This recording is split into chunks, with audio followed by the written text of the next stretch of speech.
Good evening everybody, let's crack UPSC CSE Hindi में आप सभी का भरपूर स्वागत है। खत्म हुआ इंतजार और आ गई वो घड़ियां जहां हम शुरुआत करने जा रहे हैं मध्यकालीन भारत के इतिहास पर। सबसे पहले सभी विद्यार्थियों को मैं हाथ जोड़कर क्षमा भी मांग लूं कि यदि इस पूरी कहानी के दौरान मास्टर से कुछ या हमारी टीम से कुछ तथ्यागत गलती हुई हो तो ये मान के चलिएगा कि वह शायद टाइपिंग करने के दौरान मिस्टेक हुई होगी। लेकिन हम पूरा प्रयास करेंगे कि आज इस 2 घंटे में आपको उस दिल्ली सल्तनत काल के गुलाम वंश में इस तरीके की कहानी समझा सकें कि आप कह सके कि सर इससे ज्यादा बेहतर मध्यकालीन भारत का इतिहास ना हमने पढ़ा था और ना हमने सुना था, ना ऑनलाइन की दुनिया में ना ऑफलाइन की दुनिया में।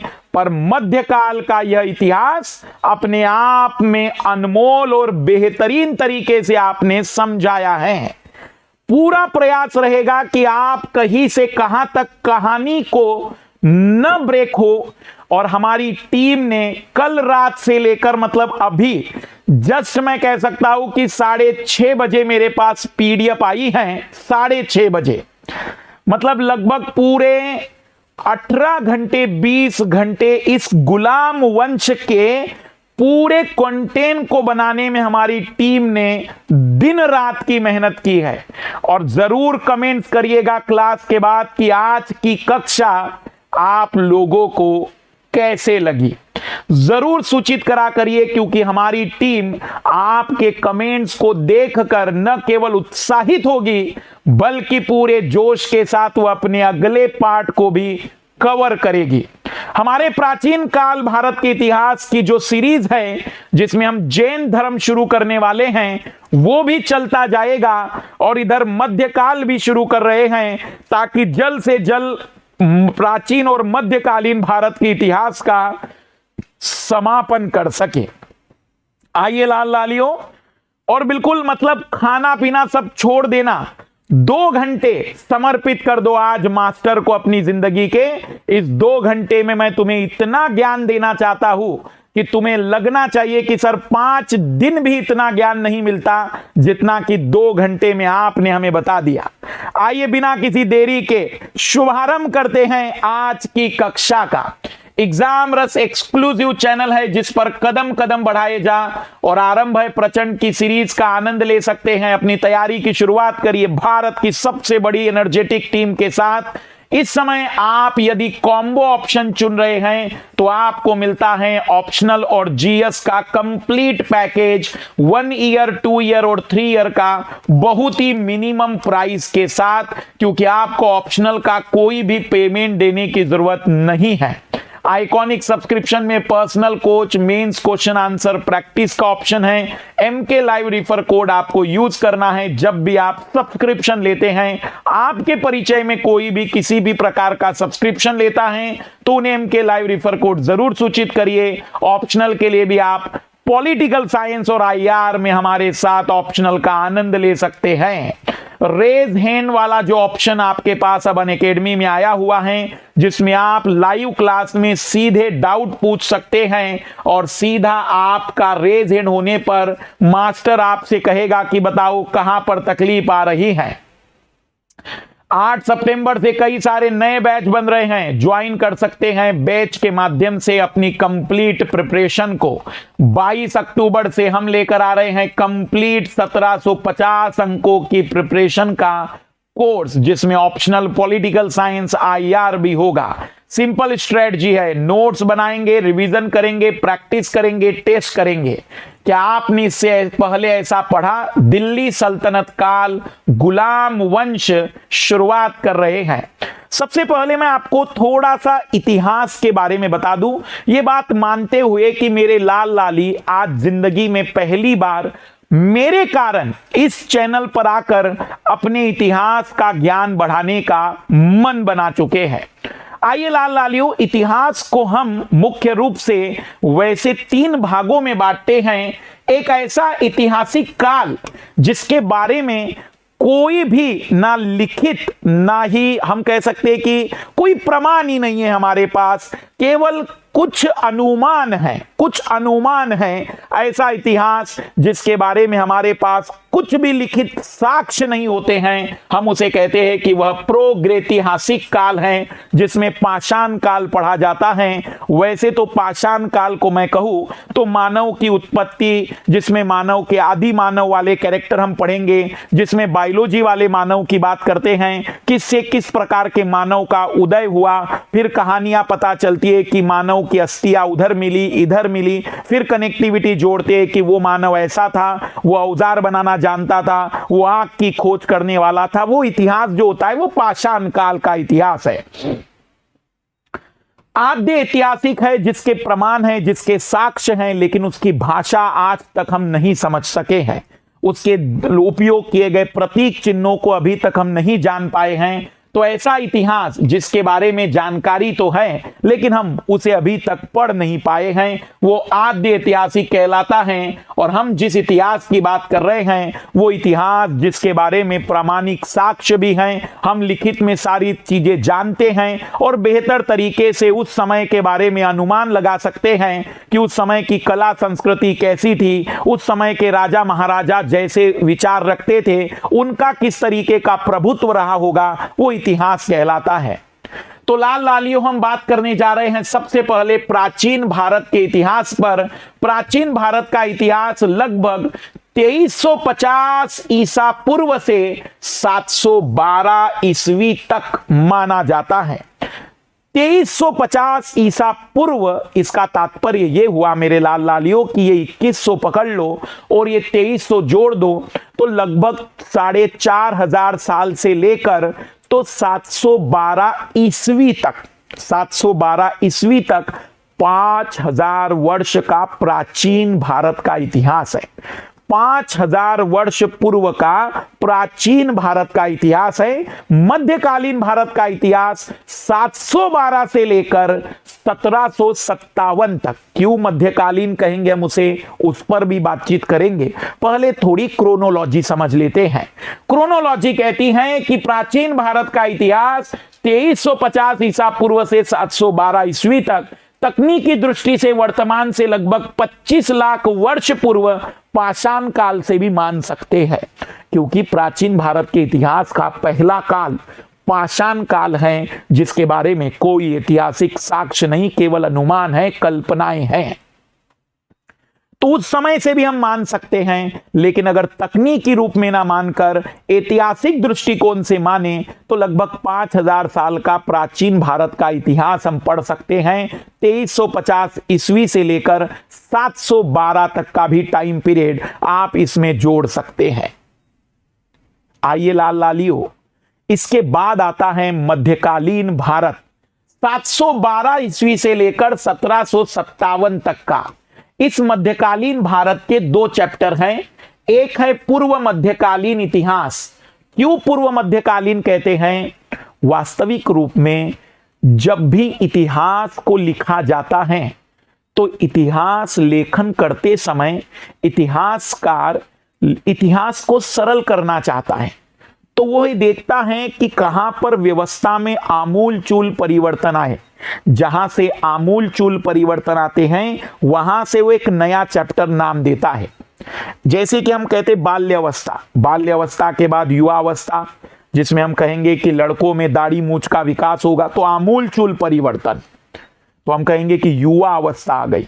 तो वैसे ही 712 वो समय है जब तुर्क आक्रमण करके भारत के किसी भी क्षेत्र में पहली बार विजयी होते हैं।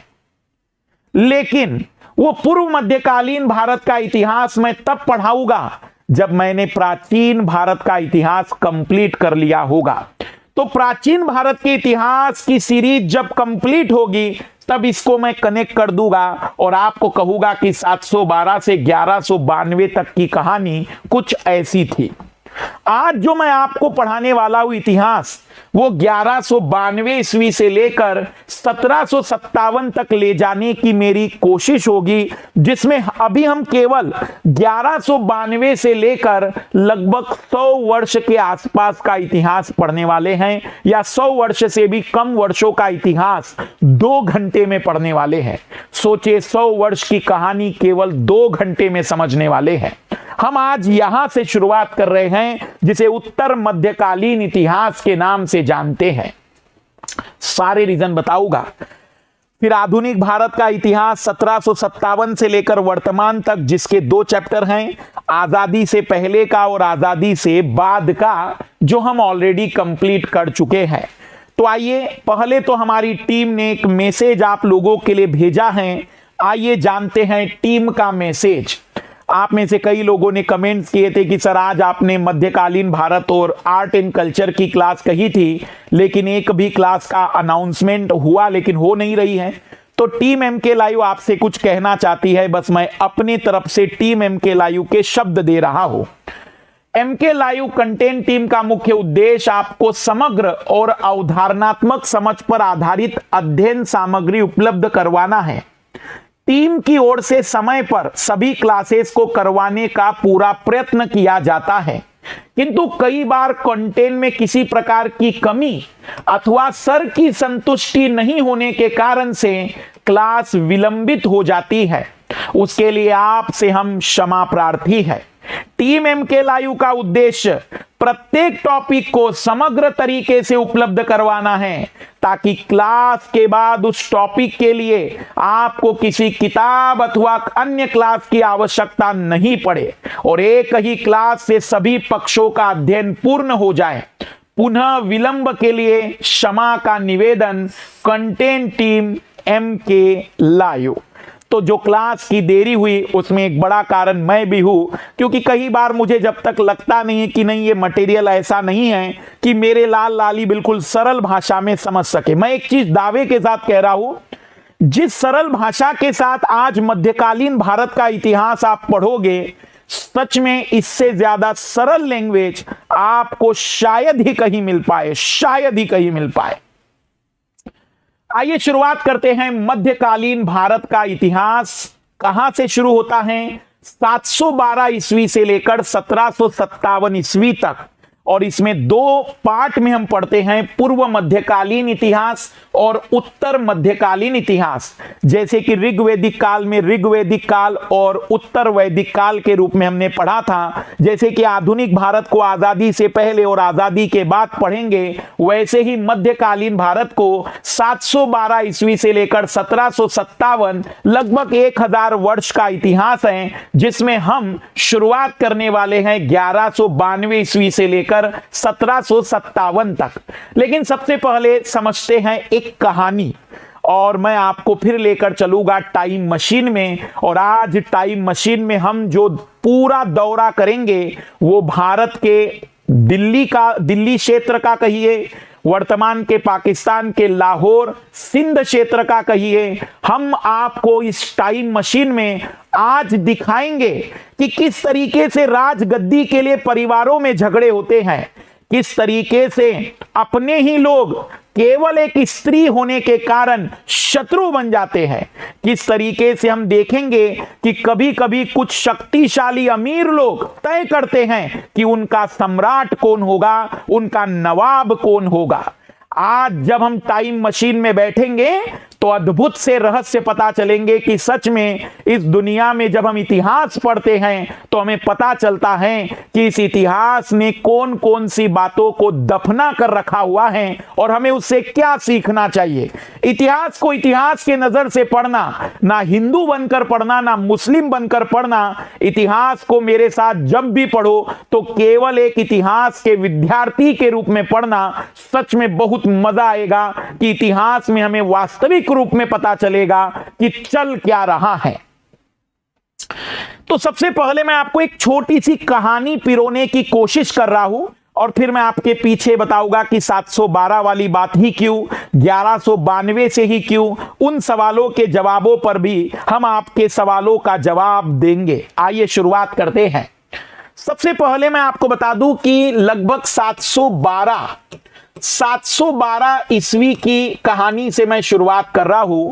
भारत की संपन्नता के चर्चे दूर दूर तक थे। उस दौर में भी भारत के अंदर जिस तरीके के संसाधन और भारत की निर्मित वस्तुओं की जिस तरीके की मांग विश्व में थी, उस कारण से भारत के बारे में हर व्यक्ति उस जमाने में दूर दूर के राजा महाराजा जब सुनते थे तो उनके मन में एक विचार आता था कि सच में ये भारत कितना संपन्न है।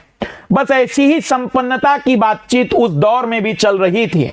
और उस दौर में यदि हम बात करें तो तुर्कों के आक्रमण भारत में शुरू हो चुके थे। इसी संपन्नता में कुछ लूटपाट करने के लिए, इस्लाम का प्रसार करने के लिए और लूटपाट करने के लिए इसी दौर में मोहम्मद बिन कासिम नामक पहला तुर्की आक्रमण करके विजयी होता है। पहला विजयी तुर्की कहूंगा मैं, क्योंकि आक्रमण तो बहुत पहले से ही चल रहे थे, लेकिन पहला व्यक्ति जिसने भारत के किसी क्षेत्र पर विजय प्राप्त की थी।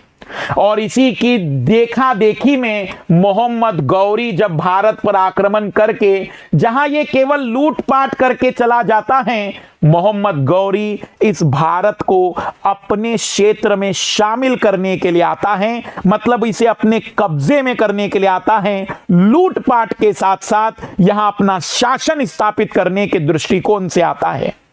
मोहम्मद गौरी के मृत्यु के बाद यह पूरा का पूरा क्षेत्र वह अपने गुलामों को बांटता है और यही से शुरुआत होती है दिल्ली में सल्तनत काल की, गुलाम वंश की, जहां गुलामों के माध्यम से वह भारत की सरजमी पर शासन कर रहा है। वास्तविक रूप में लोग जिस तरीके से वर्तमान में लोगों की आस्थाएं अपने अपने नेताओं के प्रति होती हैं, उस दौर में मोहम्मद गौरी के प्रति कहीं ना कहीं आस्थाएं काफी ज्यादा थी। खास करके हम कह सकते हैं पंजाब वाले क्षेत्र में, जो वर्तमान के पाकिस्तान वाला पंजाब मैं कहना चाह रहा हूं, उस क्षेत्र में, और इसलिए गुलाम उन्हीं के नाम पर शासन चलाते हुए आगे बढ़ते हैं। लेकिन इस गुलामों में भी धीमे धीमे जब अगली पीढ़ी के गुलाम आते हैं तो दिल्ली सल्तनत अब एक संस्थागत रूप, एक क्षेत्र कायम हो जाता है और दिल्ली की सत्ता का पारिवारिक संघर्ष शुरू होता है। और तब एक अमीर लोगों का संगठन बनता है, या एक कहेंगे कि 40 गुलामों का संगठन बनता है, तुर्क-ए-चहलगामी। ये वर्तमान के वैसे जैसे अंबानी हुए, टाटा हुए, बिरला हुए, और यह कहीं ना कहीं भारतीय शासन व्यवस्था को प्रत्यक्ष अप्रत्यक्ष रूप से प्रभावित करते हैं। कुछ सोचना कि ऐसे ही मजबूत लोगों का समूह था तुर्क-ए-चहलगामी, जो वास्तविक रूप में दिल्ली की राजगद्दी पर दिल्ली के सल्तनत काल में अब बहुत सारा प्रभाव अपना उत्पन्न करते हैं। लेकिन जनता मोहम्मद गौरी के प्रति पूरी तरह से श्रद्धावान होने के कारण तुर्क-ए-चहलगामी बहुत ज्यादा कर नहीं पाते, लेकिन फिर भी दिल्ली सल्तनत में प्रत्यक्ष अप्रत्यक्ष रूप से अपना प्रभाव छोड़ते हैं। दिल्ली सल्तनत के शासकों द्वारा जनता की इच्छा की उपेक्षा करना कठिन, अतः वंशानुगत परंपरा को ये आगे बढ़ाने पर बल धीरे धीरे मोहम्मद गौरी का प्रभाव आने वाली पीढ़ियों में कम होता है। जैसे कि धीमे धीमे हम अपने पुराने, जैसे महात्मा गांधी को आज हम जितना मानते हैं, हो सकता है आने वाली पीढ़ियों में उनके विषय में उतनी जानकारी प्रसारित ना हो, तो वैसे ही धीमे धीमे जनता में अब मोहम्मद गौरी के प्रति प्रभाव कम हुआ और तुर्कमेनिस्तान से जनता का जुड़ाव भी कम हुआ, क्योंकि अब वो भारत को ही अपनी जमीन मानने लगे।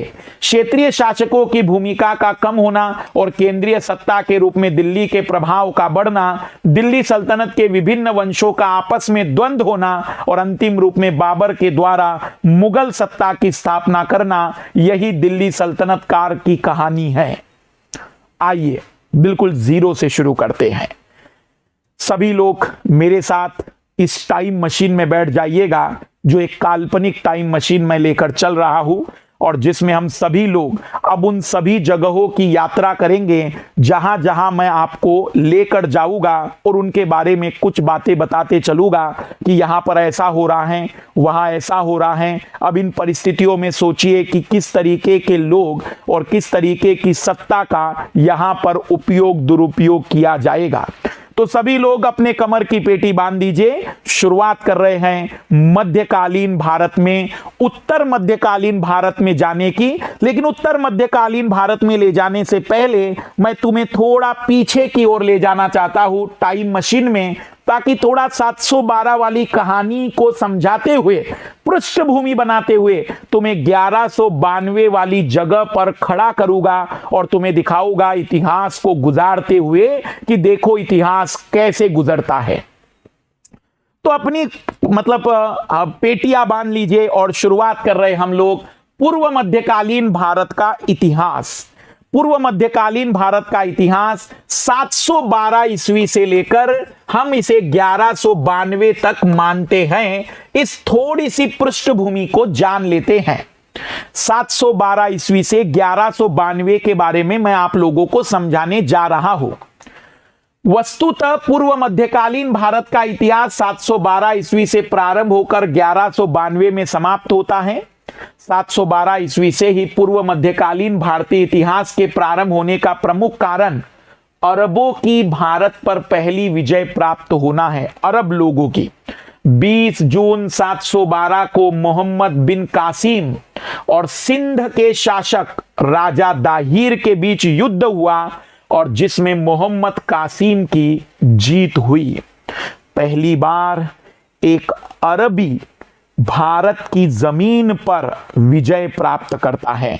तो आप लोगों में से किसी ने कहा कि सर 712 को ही इतिहासकारों ने मध्यकाल की शुरुआत क्यों माना?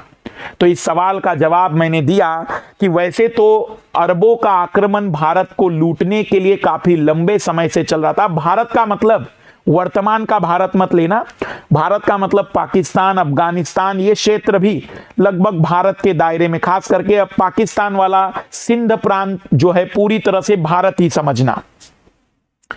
तो मैंने आपको बताया कि अब देखो, भारत का तात्पर्य वर्तमान के भारत के नक्शे को इमेजिन मत करना, बल्कि इमेजिन करना कि भारत का तात्पर्य है तुम्हारा पूरा पाकिस्तान वाला क्षेत्र भी ले लीजिए, अफगानिस्तान का कुछ क्षेत्र भी ले लीजिए। तो यहां तक हम भारत की बात करेंगे और भारत के बारे में जो चर्चे थे उसको ध्यान में रखते हुए अरब वासी लगातार, अरब के जो शासक रहे, सेनापति रहे, वो आक्रमण करते रहे। और इसी में जो सबसे महत्वपूर्ण आक्रमण है वह 712 का मोहम्मद बिन कासिम का आक्रमण है, जो सिंध प्रांत के राजा, सिंध प्रांत के शासक राजा दाहिर के बीच, तो मोहम्मद बिन कासिम और दाहिर के बीच युद्ध हुआ और मोहम्मद बिन कासिम की जीत हुई। वैसे तो कहा जाता है कि तत्कालीन परिस्थितियों को यदि हम देखें तो आखिर उस समय क्या था। माना जाता है कि उस समय पूरे भारतीय भूभाग में सब अपने अपने क्षेत्र के शासक मजबूती के साथ तो काम कर रहे थे, लेकिन उनकी कोई केंद्रीय सत्ता नहीं थी। कोई ऐसा नहीं था जो सबको कंट्रोल कर सके।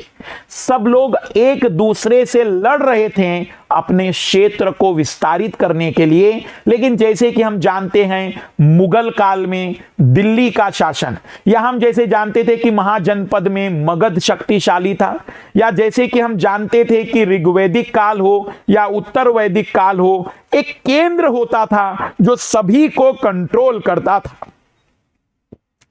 इस दौर में भारत में कोई भी केंद्रीय शक्तिशाली इकाई नहीं थी और इसी कारण से इस दौर में भारत पर आक्रमण करके इन अरबों ने विजय प्राप्त करना सरल समझा। आइए थोड़ा सा मैं आपको लेकर जा रहा हूं 712 के दौर के भारत को दिखाने के लिए कि 712 का भारत कैसा था। 11वीं सदी में भारत में राजनीतिक विकेंद्रीकरण का समय था और कोई भी शक्तिशाली केंद्रीय सत्ता नहीं थी। वैसे 11वीं सदी नहीं, मैं कह सकता हूं 6वीं सदी से। इसी कारण क्षेत्रीय इकाइयों ने स्थिति का लाभ उठाते हुए अपने अपने क्षेत्रों में स्वयं को एक संप्रभु घोषित कर लिया। इस पृष्ठभूमि ने भारतीय क्षेत्रीय इकाइयों के मध्य आपसी संघर्ष और युद्ध के परिवेश को निर्मित कर दिया, क्योंकि सभी इकाइयां अपने साम्राज्य का विस्तार कर स्वयं को एक केंद्रीय सत्ता के रूप में स्थापित करना चाहती थी। वस्तुतः इसी कारण जब तुर्कों द्वारा भारत पर आक्रमण हुआ 1192 में, तो उनके लिए भारत को जीतना कठिन कार्य सिद्ध नहीं हुआ, क्योंकि भारतीय राजाओं के बीच में आपसी एकजुटता और समन्वय का प्राय अभाव था। पूर्व मध्यकालीन भारत का इतिहास 712 ईस्वी से ही क्यों? वस्तुतः पूर्व मध्यकालीन भारत का इतिहास 712 ईस्वी से प्रारंभ होकर 1192 में समाप्त होता है। 712 ईस्वी से ही पूर्व मध्यकालीन भारतीय इतिहास के प्रारंभ होने का प्रमुख कारण अरबों की भारत पर पहली विजय थी। 20 जून 712 को मोहम्मद बिन कासिम और सिंध के शासक राजा दाहिर के बीच युद्ध हुआ, जिसमें मोहम्मद कासिम की जीत हुई। यह घटना भारतीय इतिहास के संदर्भ में एक युगांतकारी घटना थी, क्योंकि इससे पूर्व अरब के मुगल शासकों ने भारत पर कई आक्रमण किए, लेकिन प्रत्येक बार अरब पराजित हुए। अरब भारत पर आक्रमण क्यों करते थे? 7वीं शताब्दी से ही अरब के शासक भारत में संपत्ति के अर्जन और इस्लाम धर्म के प्रसार के लिए भारत की ओर आकर्षित थे। इसी दृष्टिकोण से प्रेरित होकर वह भारत के सिंध प्रांत पर बार बार आक्रमण करते थे। मोहम्मद बिन कासिम ही क्यों विजयी हुआ? मोहम्मद बिन कासिम के विजयी होने में सबसे बड़ा कारण, अब जैसे आप में से किसी ने कहा कि सर ठीक है आक्रमण चले, तो ये मोहम्मद बिन कासिम के जीत का कारण क्या था? तो थोड़ी सी बेहतर रणनीति पुराने अरबों की तुलना में। मोहम्मद बिन कासिम ने एक अरब व्यापारी के समुद्री जहाज को लूटे जाने का कथित आरोप सिंध पर लगाया था। एक्चुअली कहानी ऐसी कही जाती है इतिहासकारों के द्वारा कि हिंद महासागर में गुजरात के पास, मतलब जो सिंध प्रांत का क्षेत्र था, वहां पर एक अरबी जहाज लूटा गया। महिलाओं के साथ कहा जाता है कि बोले बदतमीजी की गई, और इसी का बदला लेने के लिए मोहम्मद बिन कासिम आक्रमण करता है सिंध प्रांत पर। लेकिन वो जानता है कि सिंध प्रांत कोई कमजोर नहीं है, भारत एक शक्तिशाली क्षेत्र है जहां का प्रत्येक राजा अपने आप में बहुत शक्तिशाली है। तो वो थोड़ा सा यहां गेम करता है, मतलब जितने भी उस क्षेत्र के आसपास के राजा थे उनको यह कहकर या उनको लालच देकर कहता है कि अगर यहां पर जीत हुई तो मैं तो रहने वाला नहीं हूं, यहां का शासन मैं तुम्हें देकर लौट जाऊंगा, आपको मेरी मदद करनी होगी राजा को हराने में। मोहम्मद बिन कासिम अपने पूर्ववर्ती सेनापतियों के विपरीत सिंध के संदर्भ में जल और थल दोनों ही प्रकार के युद्ध की नीति को अपनाता है। कासिम ने अपनी कूटनीतिक सूझबूझ का परिचय देते हुए सिंध क्षेत्र में स्थित देवल के सुबेदार ज्ञान बुद्ध को देवल की राजगद्दी का लालच देकर अपने पक्ष में कर दिया। एक शक्तिशाली सुबेदार था ये। सुबेदार का मतलब होता है कि एक तरीके से जिसके पास सेना रखी जाती थी। साथ ही सबसे पहले देवल बंदरगाह पर अधिकार किया, जो कि वर्तमान कराची में स्थित है। देवल सिंध का एक बड़ा ही प्रमुख बंदरगाह था, और जब सिंध का ये प्रमुख बंदरगाह उसके कब्जे में आ गया तो इससे सिंध कहीं ना कहीं अब स्थलीय रूप में इकलौता क्षेत्र बच गया कि उसे लड़कर जीतना है। इसके बाद मकरान तट के रास्ते कासिम ने सिंध पर आक्रमण किया। अंततः 20 जून 712 को रावर नामक स्थान पर सिंध के राजा दाहिर को पराजित कर दिया। तो इस तरीके से हम कह सकते हैं कि अंतिम रूप में जैसे ही राजा दाहिर की पराजय होती है, पहली बार भारत पर हम कह सकते हैं कि अरबों की विजय होती है। ये वो क्षेत्र हैं जो सिंध प्रांत के दायरे में आता था। अब ये उस दौर की अगर हम बात करें तो उस दौर में भारत को हम इस नजर से देखेंगे, ये मकरान के रास्ते होते हुए वह रावर नामक स्थान पर सिंध के राजा दाहिर को पराजित कर देता है। फिर इसी क्रम में अब लगातार आक्रमण बढ़ते चले जाते हैं और लूटपाट बढ़ती चली जाती है। फिर गजनवी बीसी में आक्रमण करने के दौरान आते रहता है, तो हम उसे पढ़ेंगे पूर्व मध्यकालीन भारत में। तो 712 से ही क्यों? क्योंकि आपको यह पता चला कि वहां पर पहली बार अरबों की विजय हुई थी। अब मैं आपको वापस लेकर आ रहा हूं उत्तर मध्यकालीन भारत के इतिहास में, जो 1192 से शुरू होगा। अब मैं आपको यहां की थोड़ी पृष्ठभूमि बता रहा हूं कि दिल्ली सल्तनत काल कैसे हुआ, कैसे यहां गुलाम वंश आया।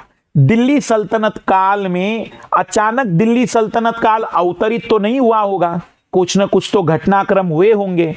तो आइए मैं आपको अब उस काल के वास्तविक रूप में सल्तनत काल की स्थापना कैसे हुई उस कहानी को समझा रहा हूं। तो अब आपको एक बात पता चल गई कि पूर्व मध्यकालीन भारत का इतिहास 712 से क्यों लिया जाएगा। अब मैं आपको 1192 में लेकर जाना चाहता हूं और उसके पीछे की थोड़ी कहानी बता रहा हूं। इस दौर में, ये जो 12वीं शताब्दी है, इस दौर में भारत में कोई भी केंद्रीय शक्ति बिल्कुल भी नहीं है।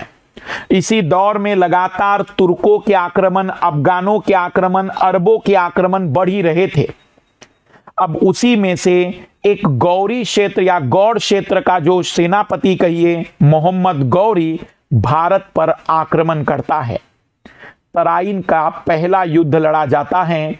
तराइन का ये जो पहला युद्ध है, आप अगर इस तराइन क्षेत्र को देखेंगे तो ये हरियाणा के आसपास का क्षेत्र रहेगा।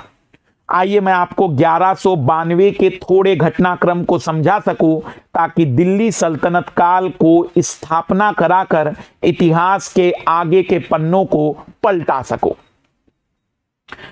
इसके बाद समय समय पर अरब शासक विशेषकर तुर्कों के द्वारा भारत पर लूटपाट के उद्देश्य से आक्रमण किए गए, जिसमें महमूद गजनवी का आक्रमण प्रमुख था। भारत में तुर्क साम्राज्य की स्थापना का श्रेय मोहम्मद गौरी को जाता है।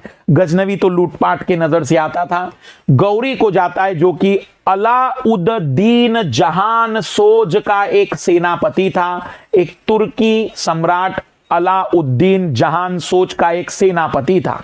मोहम्मद गौरी के भारत आक्रमण का उद्देश्य मोहम्मद बिन कासिम और गजनवी से अलग था, क्योंकि मोहम्मद गौरी एक ऐसा सेनापति था जो अपना क्षेत्र विस्तारित करना चाहता है। एक्चुअल में इसका कारण था क्योंकि वह ये मानता था कि ये जो गौर प्रांत है वह वास्तविक रूप में पंजाब वाला क्षेत्र उसका अपना है, और उस समय पंजाब मतलब भारत ही होता था। पाकिस्तान और भारत का दोनों का पंजाब जोड़ दीजिए। तो वो चाहता था कि इस क्षेत्र पर मेरी सत्ता कायम होनी चाहिए। साम्राज्यवादी राजा था ये, जैसे वर्तमान का चीन छोटी छोटी जगह घुस घुस कर अपने साम्राज्यवादी नीति के तहत चीन का विस्तार करना चाहता है, वैसा ही यह विस्तारवादी नीति वाला शासक या सेनापति था। तो ये भारत पर आक्रमण लूटपाट के लिए नहीं कर रहा है, यह अपनी यहां पर स्थापना शासन की करना चाहता है। वस्तुतः मोहम्मद गौरी एक साम्राज्यवादी था और लूटपाट के साथ ही भारत में अपनी सत्ता का विस्तार भी करना चाहता था। इस प्रकार मोहम्मद गौरी मध्यकाल में पहला तुर्क था जिसने साम्राज्य विस्तार के उद्देश्य से भारत पर आक्रमण किया था। भारत में अपने साम्राज्य के विस्तार के क्रम में गौरी ने, जिसमें पहला सफल आक्रमण 1175 में मुल्तान के विरुद्ध किया था, और इसके बाद मोहम्मद गौरी ने पृथ्वीराज चौहान के साथ तराइन के उल्लेखनीय युद्ध लड़े और अखंड भारत के राजनीतिक मानचित्र को बदलते हुए निकट भविष्य में दिल्ली सल्तनत का मार्ग निर्मित किया। तो मुल्तान के बाद अब ये जनाब आगे बढ़ रहा है दिल्ली की ओर कहे कि भारत की ओर कहें। पृथ्वीराज सिंह चौहान उस दौर के सबसे शक्तिशाली राजाओं या शासकों में से एक थे, और वो जानता था कि यदि यह क्षेत्र वह अपने कब्जे में कर ले तो एक तरीके से भारत के अधिकतर हिस्से पर उसका अपना कब्जा हो जाएगा, क्योंकि सबसे बड़ा क्षेत्र उस समय पृथ्वीराज सिंह चौहान के अंतर्गत शासन काल में ही आता था। अब ये मुल्तान से जीत के बाद आगे बढ़ रहे हैं और अब पृथ्वीराज सिंह चौहान से तराइन का युद्ध लड़ेंगे। पहला तुर्क जो होते हैं वो चीन के उत्तर पश्चिमी सीमा में निवास करते थे। ये जो तुर्की लोग थे एक असभ्य और बर्बर जाति थी। असभ्य और बर्बर मतलब केवल लूटपाट करना, हत्याएं करना, मतलब बलात्कार करना, इस तरीके की चीजों के बारे में इतिहासकार इनका वर्णन करते हैं। विशाल मुस्लिम साम्राज्य स्थापित करने के उद्देश्य से सबसे पहले जानते हैं 1191 का पहला युद्ध जो पृथ्वीराज सिंह चौहान के साथ तराइन के क्षेत्र में हुआ। इसे तराइन का प्रथम युद्ध का नाम दिया जाता है। ध्यान से सुनना लाल लालियो, अब मैं आपको पृष्ठभूमि समझा रहा हूं कि कैसे दिल्ली सल्तनत काल की स्थापना होगी। आइए जरा देखते हैं। 1191 ईस्वी में वर्तमान हरियाणा के करनाल और थानेश्वर मतलब कुरुक्षेत्र के मध्य मोहम्मद गौरी और पृथ्वीराज चौहान। पृथ्वीराज चौहान जो पृथ्वीराज तृतीय के नाम से भी जाने जाते हैं। मोहम्मद गौरी की साम्राज्य विस्तार की महत्वाकांक्षा, वो चाहते थे यहां शासन स्थापित करना। परिणाम, मोहम्मद गौरी की पराजय हुई। तराइन के पहले युद्ध में मोहम्मद गौरी घायल हो जाता है। जैसे ही मोहम्मद गौरी घायल होता है, उसके सेना का उत्साह समाप्त हो जाता है और मोहम्मद गौरी पीठ दिखाकर भाग रहा होता है और पूरी सेना भी भाग रही होती है। अब यहां पर पृथ्वीराज सिंह चौहान की दूरदर्शी की कमी कहें या उनके क्षत्रिय धर्म की बात करें कि उन्होंने इस भागती हुई सेना पर हमला नहीं किया और उनको समाप्त नहीं किया, बल्कि उनको जाने दिया। अब इसी दौर में इधर पृथ्वीराज सिंह चौहान को लगा कि अब यह आक्रमण करने नहीं आएगा, क्योंकि जिस तरीके से ये भागा है उन्हें लगता है कि अब यह आक्रमण नहीं करेगा। लेकिन ये वो तुर्क थे जो कहीं ना कहीं अपनी महत्वाकांक्षाओं के लिए बार बार आक्रमण करते थे। दूसरा युद्ध 1192 में तराइन का होता है, पर इस समय गौरी पूरी रणनीति के साथ आगे बढ़ता है, क्योंकि उस दौर में एक और बड़ा शासक था जयचंद। जयचंद, कई बार कहावत सुनते होंगे ना, हमारे देश में जब तक जयचंद जिंदा रहेंगे भारत को धोखा मिलता रहेगा। तो ये जयचंद, यही जयचंद है। इतिहासकारों की कहना है, कई इतिहासकार नहीं मानते, क्योंकि आप जानते इतिहास लेखन में कल्पनाएं बहुत सारी हैं। क्या सच और क्या झूठ ये तो तभी पता चलेगा जब वास्तविक रूप की टाइम मशीन आएगी। अभी तो हम काल्पनिक टाइम मशीन में आपको लेकर जा रहे हैं। उसी दौर में जयचंद थे, तो जयचंद का साथ मिलता है मोहम्मद गौरी को, क्योंकि जयचंद का कहा जाता है, जयचंद की जो सिस्टर थी उनके साथ पृथ्वीराज का विवाह हुआ था। कहा जाता है कि ये पहले मित्र थे, बाद में इस तरीके के विवाह के बाद जयचंद को ठीक नहीं लगता है। वो कहता है कि एक तरीके से मेरे साथ विश्वासघात हुआ। फिर जयचंद गौरी का साथ देता है और तराइन के दूसरे युद्ध में पृथ्वीराज सिंह चौहान की हार होती है। अभी हम वो नहीं जानना चाहेंगे कि फिर पृथ्वीराज सिंह चौहान ने आगे किस तरीके की कहानी लड़ी, क्योंकि अब हमें जानना यह है कि फिर दिल्ली सल्तनत काल कहां से शुरू होता है। आइए लाल लालियो, टाइम मशीन को अभी आप बनाए रखिएगा, चलते चलिएगा मेरे साथ।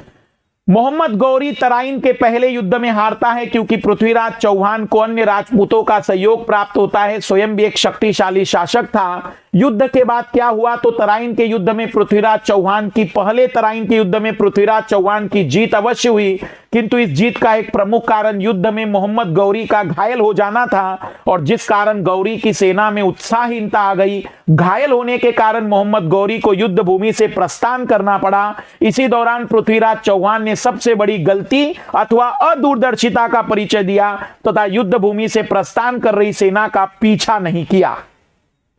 इसके अलावा प्रथम युद्ध के बाद पृथ्वीराज चौहान मोहम्मद गौरी की ओर से निश्चिंत हो गया था। अपनी सैन्य शक्ति और सुरक्षा व्यवस्था को मजबूत करने के बजाय पृथ्वीराज चौहान गृहस्थ जीवन में व्यतीत करने लगा। इस दौरान पृथ्वीराज चौहान ने एक बड़ी राजनीतिक भूल राजा जयचंद के साथ अपने संबंधों को खराब करने की वस्तुतः पृथ्वीराज चौहान की पत्नी संयोगिता राजा जयचंद की बहन थी तथा जयचंद दोनों के प्रेम प्रसंग और विवाह से प्रसन्न नहीं था, और इसी कारण जयचंद और पृथ्वीराज चौहान की मित्रता में फूट पड़ गई। राजा जयचंद ने मोहम्मद गौरी को सहायता देने का निर्णय किया, जो आगे चलकर तराइन के दूसरे युद्ध में पृथ्वीराज चौहान की पराजय का एक बड़ा कारण बना। हालांकि कई इतिहासकार पृथ्वीराज चौहान और संयोगिता के विवाह की घटना को सत्य नहीं मानते। वही दूसरी तरफ युद्ध में पराजित होने का प्रतिशोध लेने तथा अपने साम्राज्य विस्तार की महत्वाकांक्षा से प्रेरित होकर मोहम्मद गौरी पुनः युद्ध की तैयारी में जुट गया, और इसके साथ मोहम्मद गौरी ने कई भारतीय राजाओं को लोभ देकर अपने पक्ष में कर लिया। फिर तराइन का दूसरा युद्ध होता है 1192 में। पुनः मोहम्मद गौरी और पृथ्वीराज चौहान की सेनाओं के बीच पानीपत के मैदान में युद्ध हुआ, किंतु इस बार युद्ध में मोहम्मद गौरी की विजय हुई, पृथ्वीराज चौहान मारा गया। मतलब तराइन का द्वितीय युद्ध भारतीय इतिहास में एक निर्णायक युद्ध माना जाता है। इससे भारतीय भूमि में मुस्लिम सत्ता स्थापित होने का मार्ग प्रशस्त हुआ। पृथ्वीराज की पराजय के कई कारण थे। राजनीतिक दूरदर्शिता जिसकी कमी, जयचंद जैसे शक्तिशाली राजा से संबंधों में तनाव, तत्कालीन भारतीय राजाओं का सहयोग प्राप्त करने की कूटनीतिक विफलता। पृथ्वीराज चौहान के एक पराजय का एक अन्य प्रमुख कारण उसके द्वारा सेना में हाथियों का प्रयोग किया जाना था, जबकि मोहम्मद गौरी के पास कुशल घुड़सवार सैनिक थे। और मोहम्मद गौरी कोई युद्ध नीति का पालन नहीं करता था, वो रात में भी हमला कर देता था, जबकि उस समय युद्ध नीति के तहत एक दूसरे पर हमला करना प्रतिबंधित था। और इसी कारण से पृथ्वीराज सिंह चौहान की दोहरी शक्ति होने के बावजूद भी मोहम्मद गौरी विजयी हो जाता है।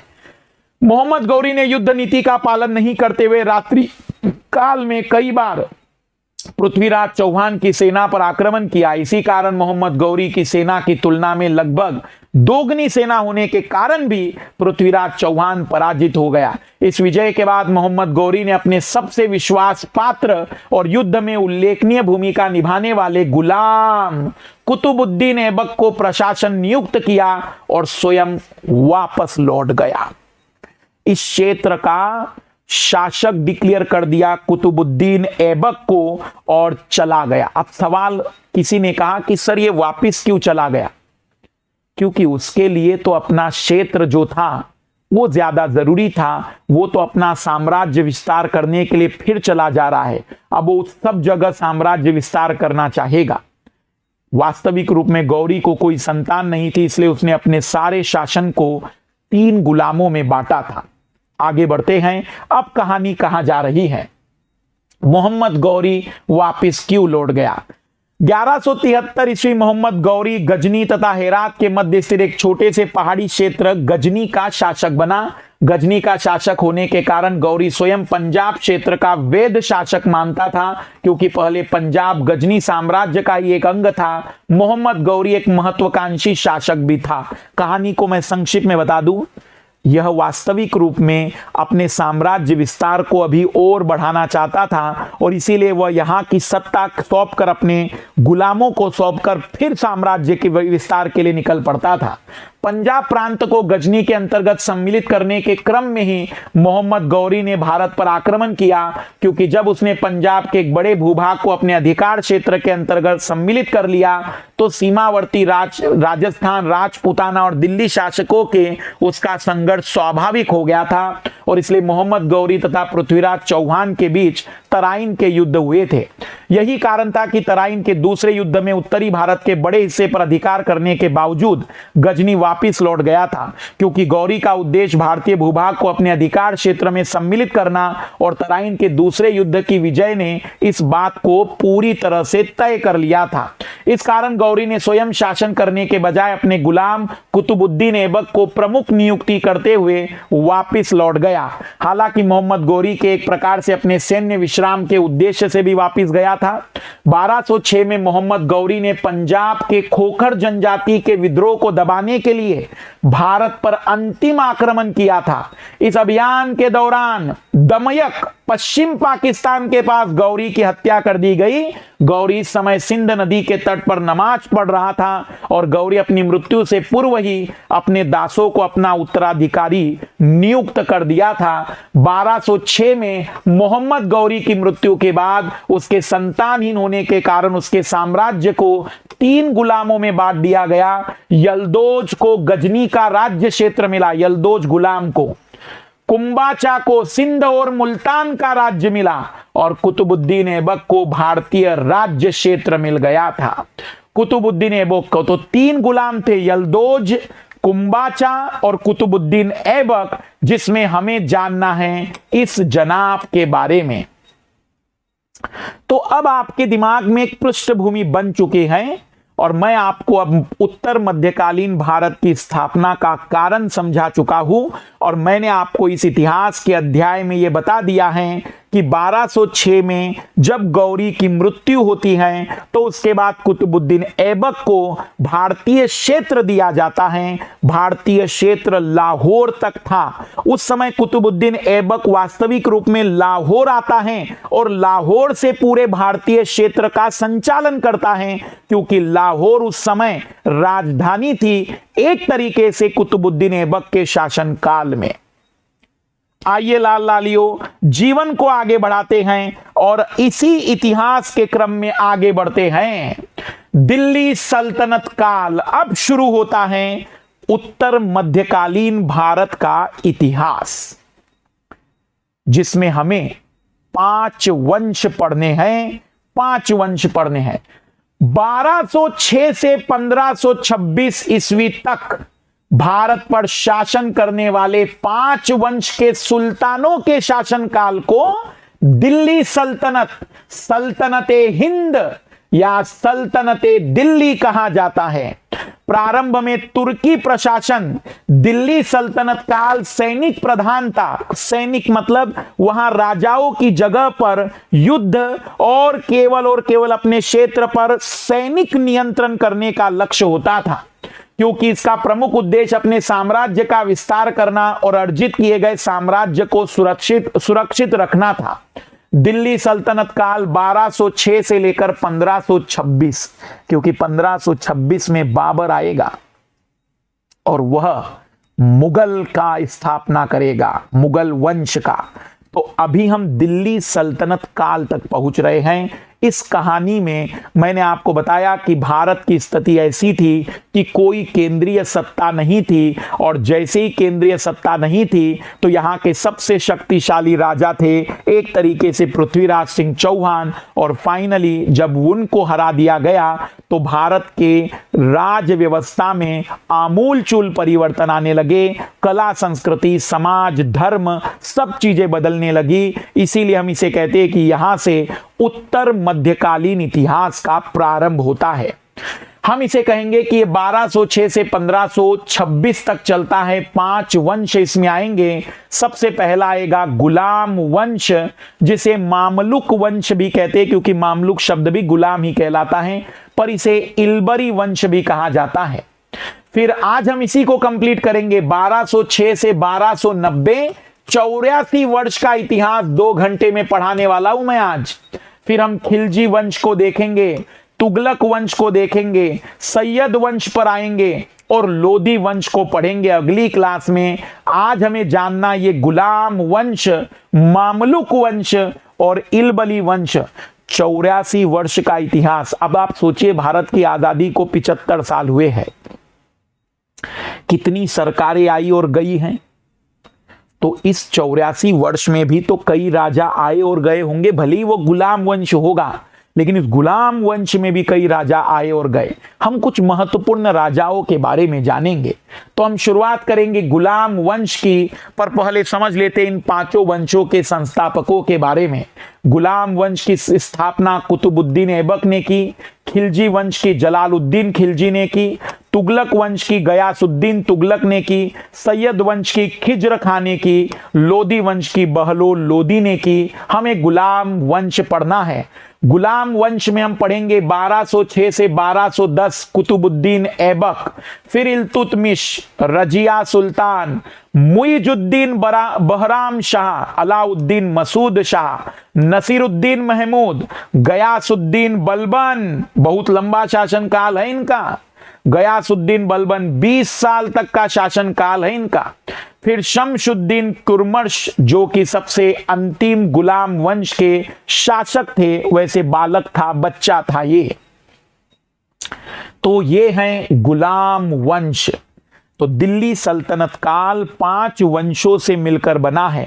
मध्यकालीन भारत का इतिहास, जिसे हम 2 भागों में पढ़ते हैं, पूर्व मध्यकालीन 712 से 1192 और मध्यकालीन, उत्तर मध्यकालीन 1192 से शुरू होकर 1757 तक। इसमें भी 2 बड़े यूनिट है, एक दिल्ली सल्तनत और एक मुगल। जब वंश की स्थापना होगी तो मुगल वंश, बाबर, हुमायूं, अकबर, जहांगीर, औरंगजेब वाली कहानी आएंगे हम।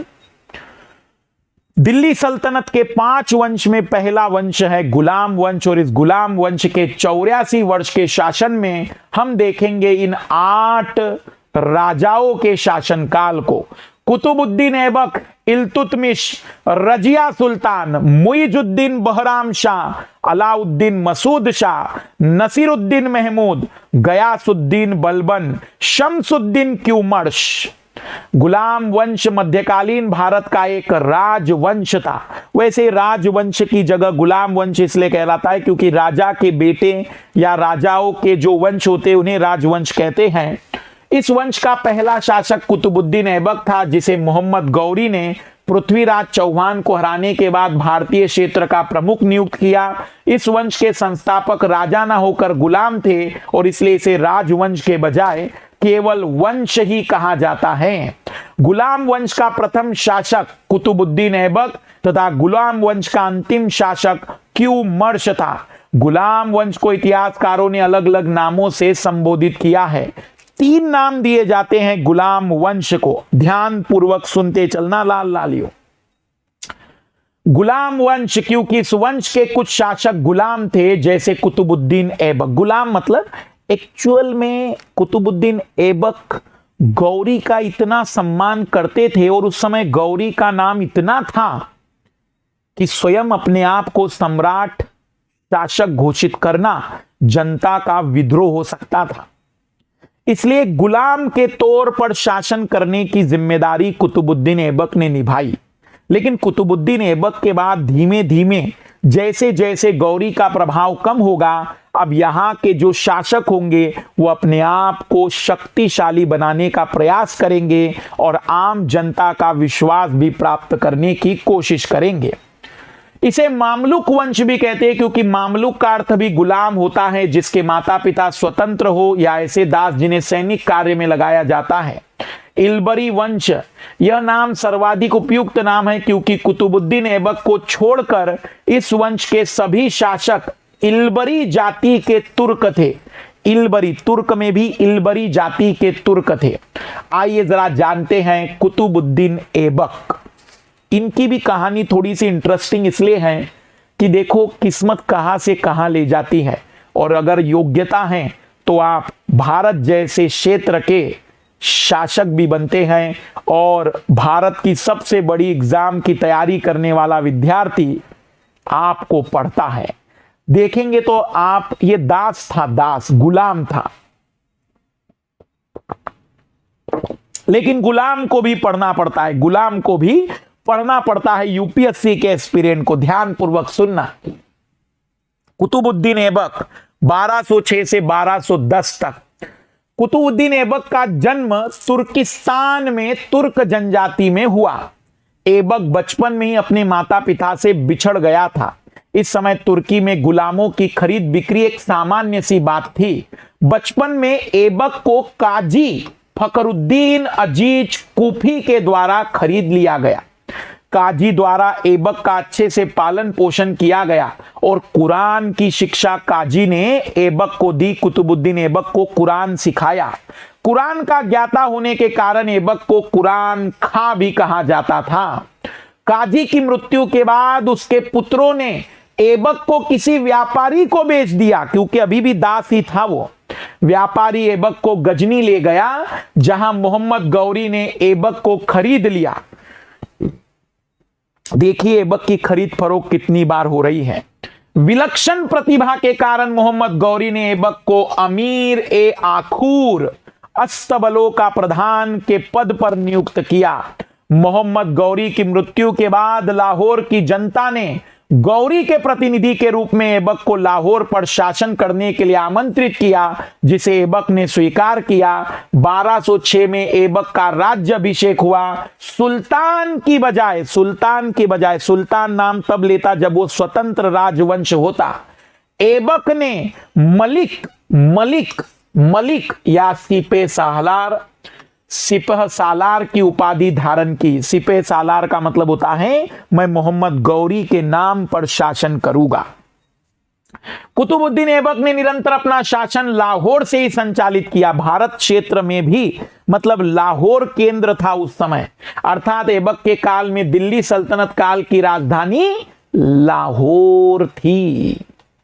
कुतुबुद्दीन ऐबक ने अपने नाम के सिक्के भी नहीं चलाए और न ही अपने नाम का खुतबा पढ़ाया। खुतबा मतलब आप शुक्रवार के दिन नमाज जब पढ़ाई जाती होगी तब अपने राजा की तारीफ के पुल बांधेंगे।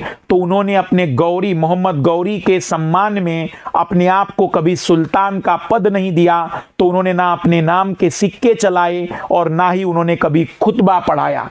खुतबा एक रचना होती जी थी जो मौलियों से सुल्तान शुक्रवार की रात को नजदीक की मस्जिद में अपनी प्रशंसा में पढ़वाते थे। खुतबा शासक की संप्रभुता का सूचक होता था कि जो भी यहाँ का क्षेत्र है वहां की जनता उस शासक के प्रति समर्पित है।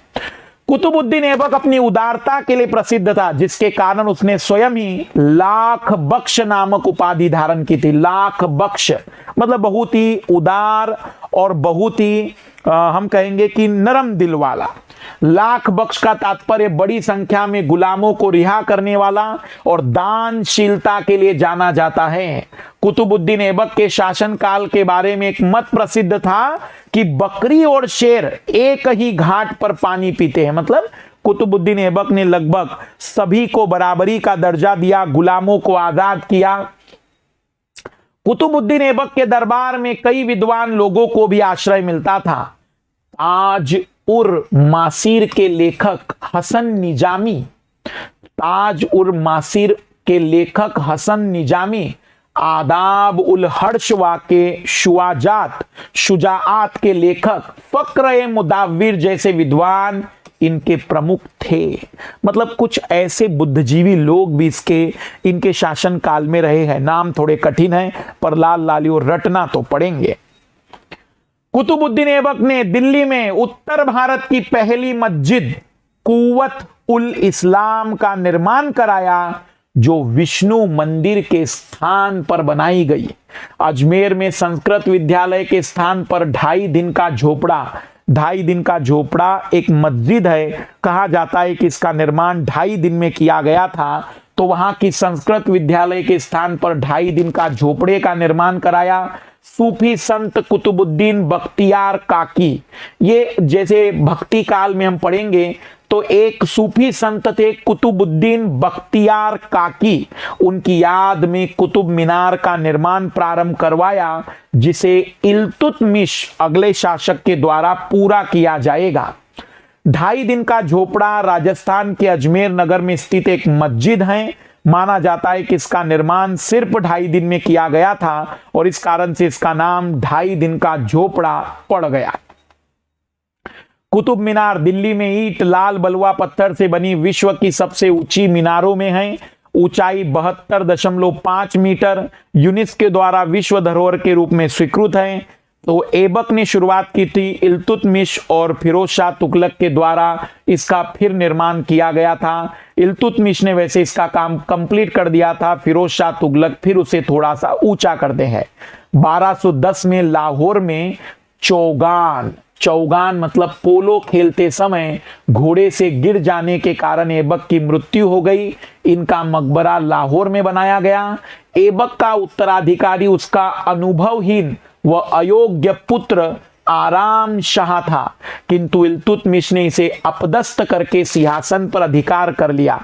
कई इतिहासकार कहते हैं कि ऐबक का कोई पुत्र नहीं था और इल्तुतमिश उसका गुलाम था और इसलिए फिर अगला जो शासक बनता है वो इल्तुतमिश बनता है। हालांकि कई इतिहासकारों का मानना है कि कुतुबुद्दीन ऐबक की कोई पुत्र नहीं थे और उनका उत्तराधिकारी उनका सबसे जो नजदीकी गुलाम इल्तुतमिश बनता है। अब शासन शुरू होता है इल्तुतमिश का 1210 से 1236, लगभग ये भी काफी लंबा शासनकाल है, 26 वर्षों का।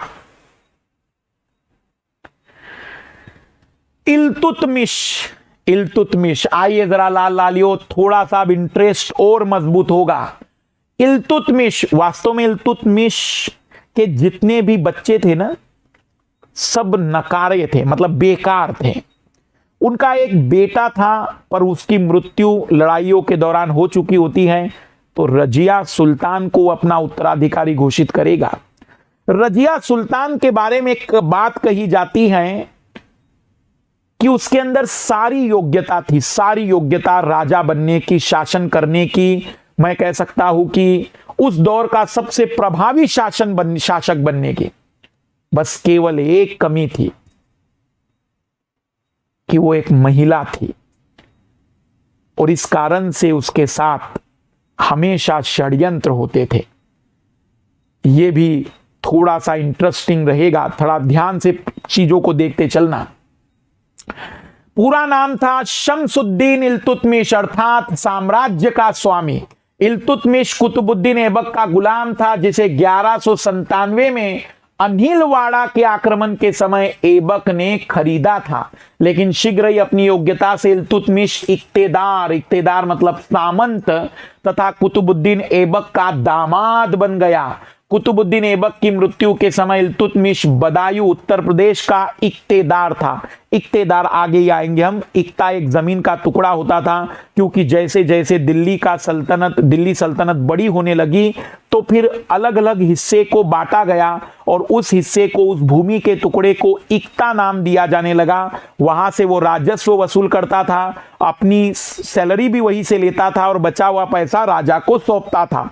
तो वो इक्तेदार कहलाता था, जो उस हिस्से का स्वामी बन जाता था। जैसे इसे ऐसे समझना कि जैसे मान लीजिए भारत अब बहुत बड़ा बन गया, तो फिर हमने राज्यों में बांट लिया, मध्य प्रदेश, महाराष्ट्र, राजस्थान, पश्चिम बंगाल, फिर यहाँ के मुख्यमंत्री हो गए। अब मुख्यमंत्री भी राजस्व वसूल करते थे, अपनी नौकरी, अपनी सैलरी सब निकाल के केंद्र सरकार को पैसा देते थे। कुछ ऐसी कहानी समझना। कुतुबुद्दीन ऐबक की मृत्यु के समय इल्तुतमिश उत्तर प्रदेश, जो कि उस जमाने में इसी को माना जाता था, रिफ्रेश कर दीजिएगा लाल लालियो, रिफ्रेश कर दीजिएगा, मैं समझ रहा हूं, रिफ्रेश कर देना, कोई बात नहीं, रिफ्रेश कर दीजिएगा, घबराइएगा नहीं, चलेगा। थोड़ा बहुत दुख तो आएगा, लेकिन अब लड़ाई जब शुरू हुई है तो अंतिम लक्ष्य तक लेकर जाएंगे, तो थोड़ा सा इंटरनेट भी दुख उत्पन्न करेगा, पर घबराइए नहीं।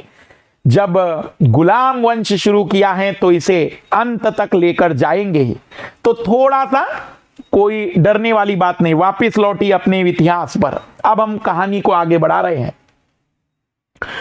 इल्तुतमिश दिल्ली सल्तनत का वास्तविक संस्थापक और प्रथम वैधानिक सुल्तान था। क्यों भाई? क्योंकि वास्तविक रूप में लाहौर से दिल्ली राजधानी लाता ये अपने नाम के सिक्के चलाएगा, ये अपने लिए वो सारे काम करवाएगा जो एक सुल्तान के नाम पर होने चाहिए। मतलब जहां कुतुबुद्दीन ऐबक ने ऐसा कुछ नहीं किया था और एक गुलाम के रूप में शासन का कार्यभार संभाला था, ये गुलाम होकर भी पूरे सुल्तान के पद का उपयोग करेगा।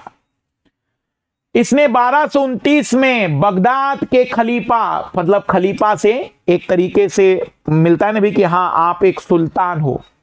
जैसे आप लोगों ने सुना होगा महाभारत की कहानी में कि जब पहली बार कर्ण सामने आते तो उनको अंग का राज दरबार दिया जाता है, तो अंगराज कर्ण कहलाते हैं। तो वैसे ही खलीफा ने बगदाद के खलीफा अल मुंतसिर बिल्ला से सुल्तान की उपाधि और खिलअत मतलब इजाजत प्राप्त की। इल्तुतमिश ने अपने नाम का खुतबा पढ़वाया। इल्तुतमिश प्रथम मुस्लिम शासक था जिसने दिल्ली को राजधानी बनाया। इल्तुतमिश ने चांदी के सिक्के जिसे टका या टंका कहते थे और तांबे के सिक्के जिसे जीतल कहते थे ये भी चलवाए, और इस पर बकायदा अपना फोटो, अपनी सारी चीजें इस पर प्रिंट भी करवाई। इल्तुतमिश पहला मुस्लिम शासक था जिसने सिक्कों पर टकसाल अंकित करने की परंपरा का प्रचलन प्रारंभ करवाया। इल्तुतमिश ने दिल्ली में टकसाल की स्थापना भी करवाई, मतलब वो जगह जहां पर वह चीजों को अंकित करेगा सिक्कों पर। इन सिक्कों पर शिव के बैल, नंदी और घुड़सवारों के चित्र भी अंकित होते थे। इल्तुतमिश ने अपने 40 तुर्की सरदारों को मिलाकर तुर्कान चहलगामी नामक प्रशासनिक संस्था की स्थापना की। इल्तुतमिश की सबसे बड़ी गलती कहिए, इल्तुतमिश की सबसे बड़ी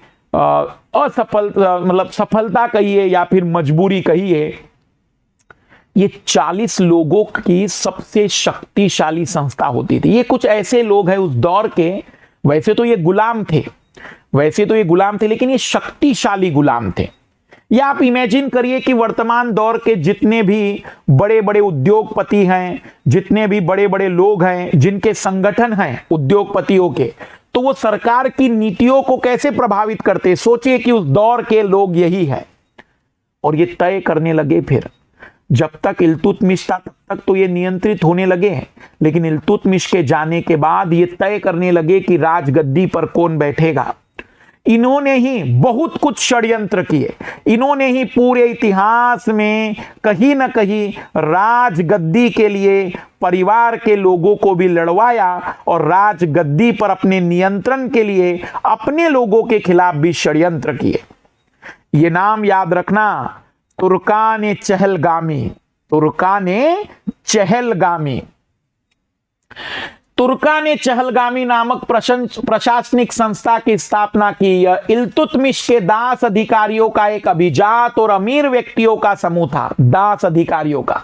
हालांकि इल्तुतमिश ने प्रशासन संबंधी मामलों के बेहतर क्रियान्वयन में इनकी सलाहकारी भूमिका के तौर पर संस्था का निर्माण किया था। थे तो सलाहकारी, लेकिन बाद में ये सलाहकारी नहीं बाध्यकारी बन जाते हैं। किंतु अभिजात वर्गीय मानसिकता होने के कारण इस समूह ने अपेक्षित भूमिका का निर्वहन नहीं किया और शासन संबंधी गतिविधियों में अवैध हस्तक्षेप भी किया। उदाहरण के लिए इल्तुतमिश की मृत्यु के बाद रजिया सुल्तान को दिल्ली की गद्दी पर बिठाने में संस्था की उल्लेखनीय भूमिका रही। इस संस्था ने पहले रजिया को दिल्ली की राजगद्दी पर बिठाया, पर इसको लगता था कि एक महिला है, इसके नाम पर तो हम ही शासन चलाएंगे। लेकिन रजिया तो बहुत ही योग्य और सक्षम शासिका निकली। इनको बहुत जल्दी समझ में आ गया कि हम कुछ नहीं कर पाएंगे, तब इन्होंने ही षड्यंत्र करना शुरू किया। इसी के बाद आपने कहावत सुनी होगी कि रजिया फंस गई गुंडों में, तो कुछ अपने ही लोग रजिया के खिलाफ षड्यंत्र करने लगे, उसके भाई षड्यंत्र करने लगे, ये तुर्के चहलगामी षड्यंत्र करने लगे, और फिर रजिया का शासनकाल ये समाप्त करते हैं।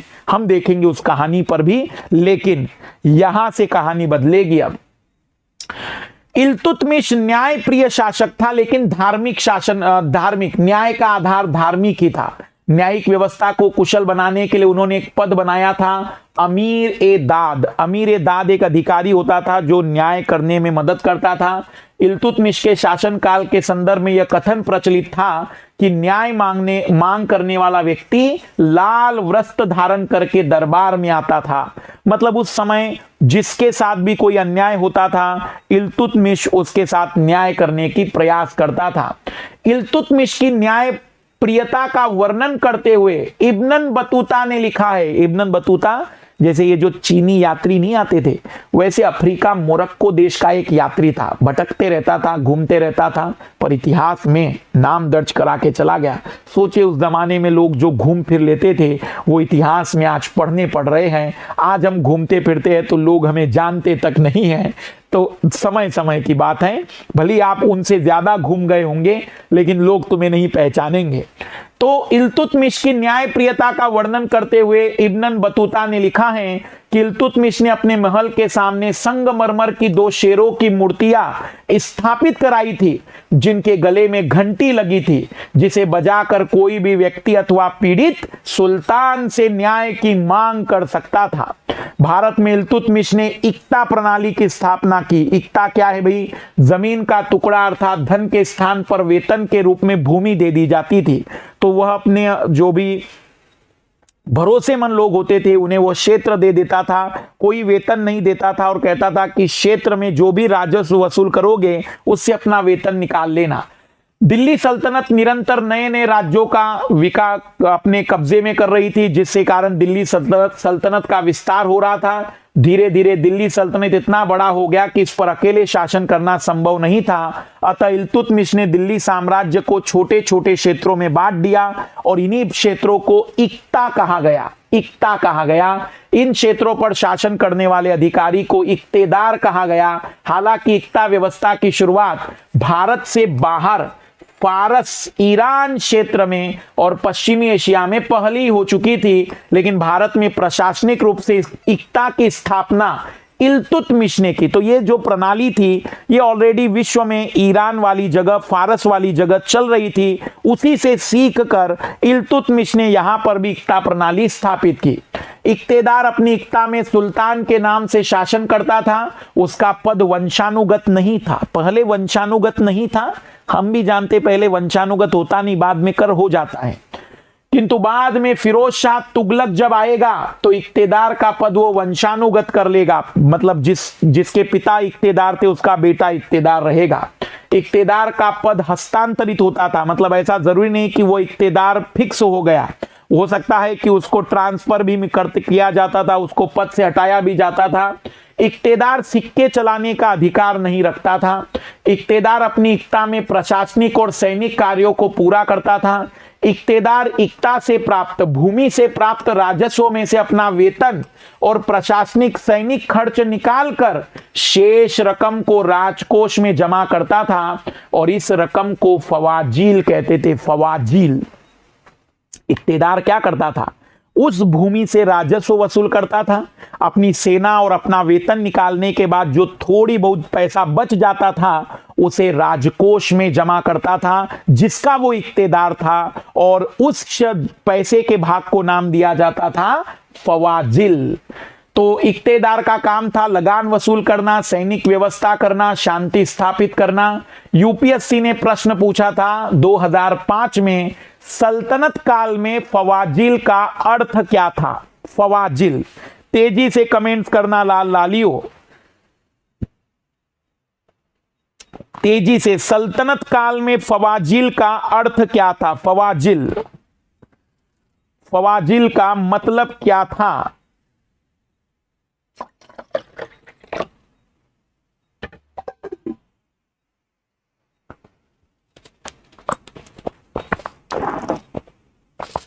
बहुत ही बढ़िया, बहुत ही बढ़िया। इक्तेदारों द्वारा सरकारी खजाने में जमा की जाने वाली अतिरिक्त राशि। फिर आईएएस 2008 का प्रश्न है कि प्रारंभ में तुर्की प्रशासन सैनिक प्रधान था। जी हां, अग्रणी सेना नायकों के बीच देश को इक्ता के रूप में खंड विभाजित कर दिए जाते थे। हम कहेंगे कि ए और आर दोनों सही हैं और वो व्याख्या भी सही कर रहा है। 2008 का प्रश्न है। निम्नलिखित कथनों पर विचार कीजिए। 2019 का प्रश्न है, दिल्ली सल्तनत के राजस्व प्रशासन में राजस्व वसूली के प्रभारी को आमील कहते हैं। यह अभी आया नहीं है, अभी आगे आएगा, तो अभी तो हम इसे नहीं जानते। दिल्ली के सुल्तानों की इक्ता प्रणाली एक प्राचीन देशी संस्था थी। नहीं, इक्ता प्रणाली हमने अभी देखा फारस से ली गई थी, तो दूसरा तो बिल्कुल भी नहीं होगा, दूसरा तो बिल्कुल भी नहीं होगा।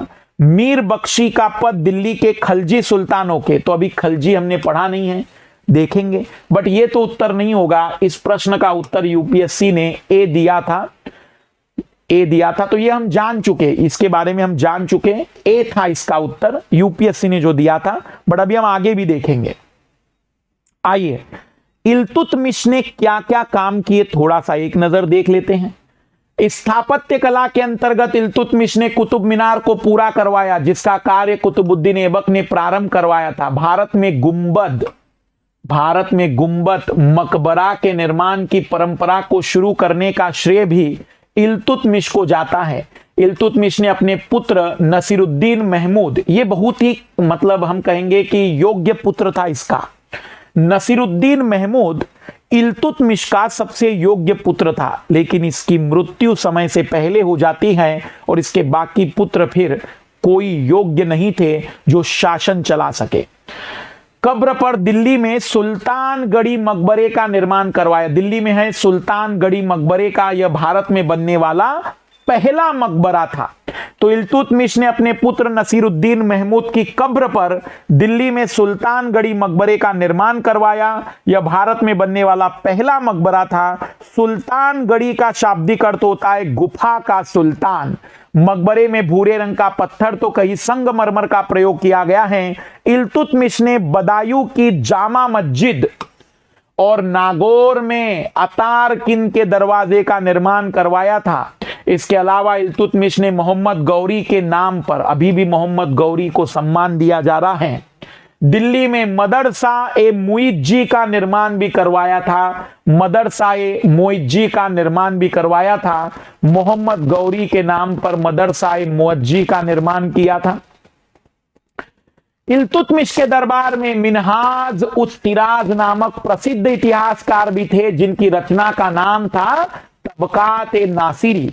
इस रचना से आरंभिक मध्यकालीन भारतीय इतिहास के बारे में काफी जानकारी मिलती है।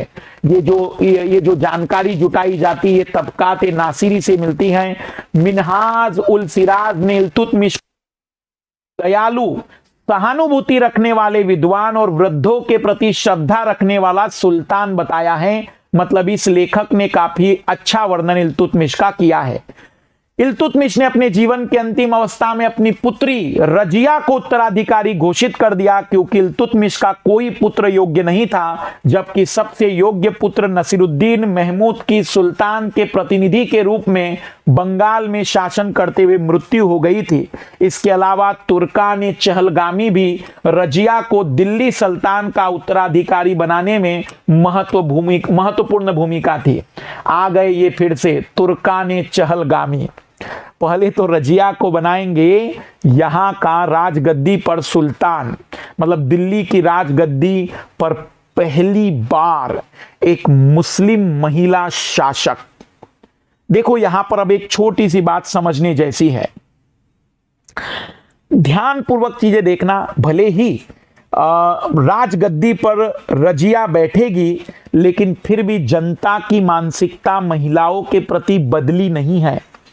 तो जब रजिया एक तरीके से पुरुषों के समान कपड़े पहनेगी और उस प्रकार से वह सारे नियमों का पालन, मतलब जो मुस्लिम लॉ है या मुस्लिम नियम है उनका पालन नहीं करेगी, तो जनता का उनके प्रति जो समर्थन था वो कम होगा। दूसरा, वो दूरदर्शी और समझदार थी। और ये जो तुर्क चहलगामी हैं, ये तुर्क चहलगामी तो सोच ही नहीं सक रहा था कि ऐसा भी होगा। तो देखते हैं कि इस रजिया सुल्तान की सब योग्यता होने के बावजूद भी इसको शासन करने का मौका ज्यादा नहीं मिलता है।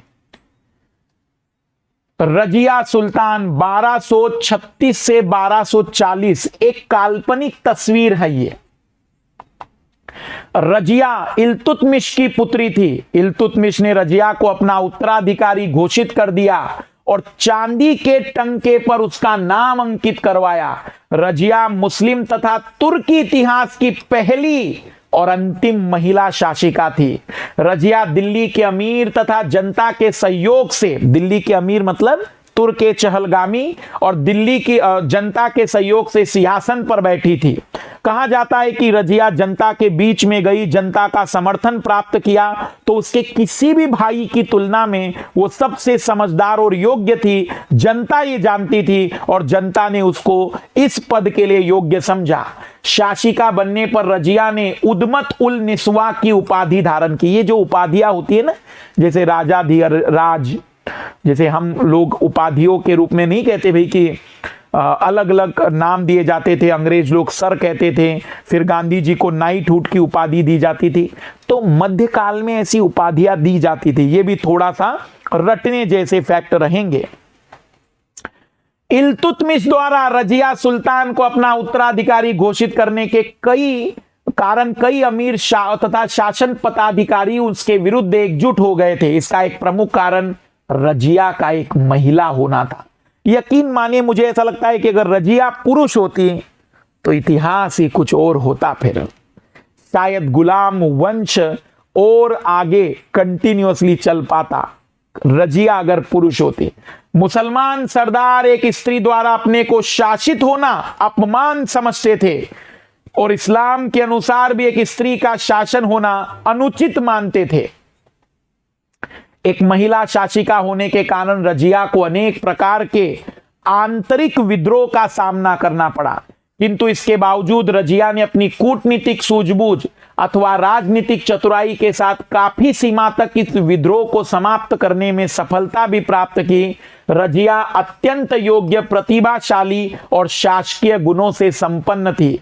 हालांकि रजिया तुर्कान चहलगामी के अमीरों की सहायता से सिंहासन पर बैठी थी, किंतु कुछ ही समय बाद इन अमीरों का शासन के कार्यों में अनावश्यक हस्तक्षेप प्रारंभ हुआ।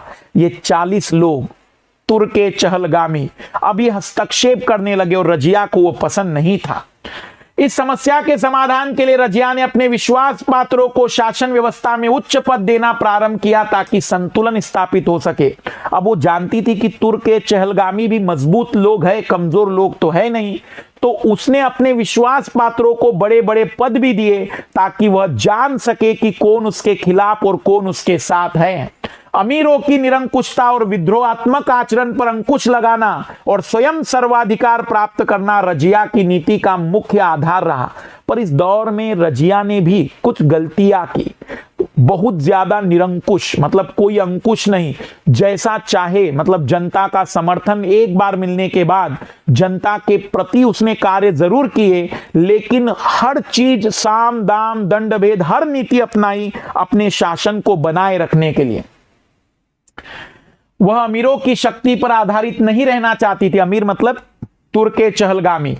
उसने स्त्री वेश को त्याग कर पुरुष वेश धारण कर लिया। रजिया ने पर्दा प्रथा को त्याग कर पुरुषों के समान काबा चोगा पहनकर दरबार में जाती थी। रजिया की असफलता के कारण अपनी स्थिति को मजबूत करने के क्रम में रजिया आवश्यकता से अधिक निरंकुश हो गई थी, मतलब अनियंत्रित। यह निरंकुशता उसके लिए घातक सिद्ध हुई। अधिकांश सरदार उसके विरुद्ध हो गए और उसके द्वारा पर्दा प्रथा का त्याग, पुरुषों की वेशभूषा धारण करना, हाथी की सवारी करना इस्लाम के सिद्धांतों के विरुद्ध था। रजिया के पतन का प्रमुख कारण उसका स्त्री होना था। वास्तविक रूप में जब इस इतिहास के इस मोड़ पर जब मैं आता हूं तो मुझे संवेदनाएं भी, मतलब एक तरीके से उत्पन्न ये होती है कि सोचिए, योग्यता होने के बावजूद भी, सब कुछ होने के बावजूद भी केवल और केवल स्त्री होने के कारण शासन करने में तकलीफ आई। किस तरीके की मानसिकता वाले लोग उस दौर में भी रहे होंगे। मुसलमान सरदार एक स्त्री द्वारा अपने को शासित होना अपमान समझते थे। इस्लाम के अनुसार एक स्त्री का शासक होना अनुचित था। रजिया की अलोकप्रियता का महत्वपूर्ण कारण याकूत नामक हबशी गुलाम को अत्यधिक सुविधाएं प्रदान करना था। कई लोग कहते थे कि रजिया का यह मतलब एक तरीके से प्रेमी था और इसलिए इस गुलाम को बहुत ज्यादा सुविधाएं दी थी। याकूत नामक हबशी गुलाम। मूल्यांकन, रजिया केवल साहसी योद्धा मात्र नहीं थी, वरन एक महान कूटनीतिज्ञ, चतुर और न्यायवादी प्रजापालक थी। उसने शासन की समस्त सत्ता को अपने हाथों में रखा, बड़ी कुशलता के साथ अपने विद्रोहियों का दमन किया। वह जानती थी कि प्रत्येक स्थान पर सैनिक शक्ति का प्रयोग नहीं किया जा सकता और इस नीति के आधार पर उसने अपने विरोधियों में फूट डलवा दी थी। उसने अपने विरोधियों को कभी संगठित नहीं होने दिया। रजिया की कूटनीति सूझबूझ का एक सबसे अच्छा उदाहरण भटिंडा के शासक अल्तुनिया के संदर्भ में। रजिया आक्रमण करने के लिए निकली भटिंडा के शासक अल्तुनिया पर, लेकिन जब वो आक्रमण करने के लिए निकली तो पता चला कि तुर्क के चहलगामी ने इधर उसके भाई को इस शासन की बागडोर दे दी। अब रजिया को जैसे इधर पता चला तो ना तो घर के न रहे ना घाट के, क्योंकि इधर तो अपना जिसको साम्राज्य विस्तार करने निकले थे वही किसी और ने हड़प लिया। तो रजिया की जो थोड़ी बहुत सेना थी वो इस भटिंडा के शासक के द्वारा हरा दी जाती है। रजिया उसके साथ विवाह करती है और फिर दिल्ली पर आक्रमण करने के लिए निकलती है और इसी दौरान रजिया का सामना लुटेरों से होता है। इसलिए कहते रजिया फंस गई गुंडों में, लुटेरों से होता है और यहां रजिया की मृत्यु हो जाती है, हत्या हो जाती है। रजिया की कूटनीति सूझबूझ का एक सबसे अच्छा उदाहरण भटिंडा के शासक अल्तुनिया के संदर्भ में प्राप्त होता है। जब अल्तुनिया ने रजिया को पराजित कर बंदी बना लिया तो रजिया ने अल्तुनिया को प्रेम विवाह का प्रस्ताव रख स्वयं को बंदी गृह से मुक्त कर लिया। अंततः भटिंडा से दिल्ली जाते समय भटिंडा से दिल्ली जाते समय कुछ हिंदू डाकुओं द्वारा लूटपाट के क्रम में रजिया सुल्ताना की हत्या कर दी गई। रजिया का शासनकाल राजनीतिक संघर्षों के संदर्भ में उल्लेखनीय रहा, किंतु कला और सांस्कृतिक दृष्टिकोण से कोई विशेष महत्व नहीं, क्योंकि कोई कला और संस्कृति वाली स्थापना यहां पर नहीं हो पाई। अब उनका जो भाई है मुइजुद्दीन बहराम शाह, केवल 2 साल के लिए मुइजुद्दीन बहराम शाह, और ये जो भाई बैठ रहा है ये वो अमीर लोग जो 40 गुलामों का समूह है तुर्क चहलगामी, अब ये तय कर रहा है कि इस जनाब को अब यहां दिल्ली का सम्राट बनाने जा रहे हैं। ध्यान से सुनना आप कहानी। बहराम शाह एक तुर्की शासक था जो गुलाम वंश से संबंधित था। वस्तुतः इल्तुतमिश का पुत्र और रजिया सुल्तान का भाई था। रजिया सुल्ताना की मृत्यु के बाद तत्कालीन तुर्की सरदार और अमीरों मतलब तुर्क चहलगामी ने बहराम शाह को गद्दी पर बिठाया। बहराम शाह के शासनकाल में 2 बड़ी घटनाएं हुई, नायाब ममलिकात और मंगोलों का आक्रमण। अब ध्यान से सुनना, नायाब ममलिकात एक पद था। इन बदमाशों ने ये पद बनाया था, ये जो 40 लोग थे ना, इन्होंने ये पद बनाया था और इस पद को इतनी शक्तियां दी थी कि सुल्तान भी इनके अनुसार काम करता था। और ये जो बहराम शाह था इस पद को स्वीकार क्यों करेगा, क्योंकि योग्य था ही नहीं। वो जानता था कि अपने को पद तो इनके कारण ही मिल रहा है, ये चाहे तो अभी भी मार सकते हैं अपने को। तो नायाब ममलिकात जो पद बनाया गया था, ये एक तरीके का मतलब, इसे थोड़ा सा मैं अगर आपको जोड़कर दिखाऊं तो आपने अपने आधुनिक इतिहास में देखा होगा कि कोई व्यक्ति अपना पद त्याग कर किसी को पद दे रहा है, लेकिन इनडायरेक्टली अप्रत्यक्ष रूप से शासन तो किसके द्वारा चलाया जाएगा ये तय हो जाता है। तो ये भी जनाब कुछ ऐसे ही कर रहे हैं। 40 गुलाम ये बहराम शाह को शासन सौंप रहे, लेकिन अपने लिए एक ऐसा पद बना रहे हैं कि वो इतना शक्तिशाली है कि सुल्तान को उनकी सलाह माननी पड़ेगी। इसी दौरान मंगोलों का आक्रमण होता है और मंगोलों से लड़ने के लिए, वैसे तो मंगोलों का आक्रमण इल्तुतमिश के दौर में ही हो जाता है।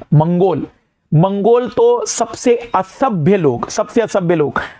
मंगोलों के बारे में मैं तुम्हें एक छोटी सी बात कहूं कि आपने वो जो मूवी बाहुबली आई थी ना, बाहुबली में वो जो देखे थे, बहुत अजीब और गरीब भाषा बोलते थे। बस मंगोलों को अगर उनको देखते हो तो मंगोलों को याद कर लेना। कोई सभ्यता नहीं, हत्या, मारकाट, लूटपाट, बलात्कार, इस तरीके की घटनाओं को अंजाम देने वाले कबीलाई समूह थे मंगोली। मतलब इनको इतिहास में कहीं से कहां तक कोई सम्मान की नजर से नहीं देखता है।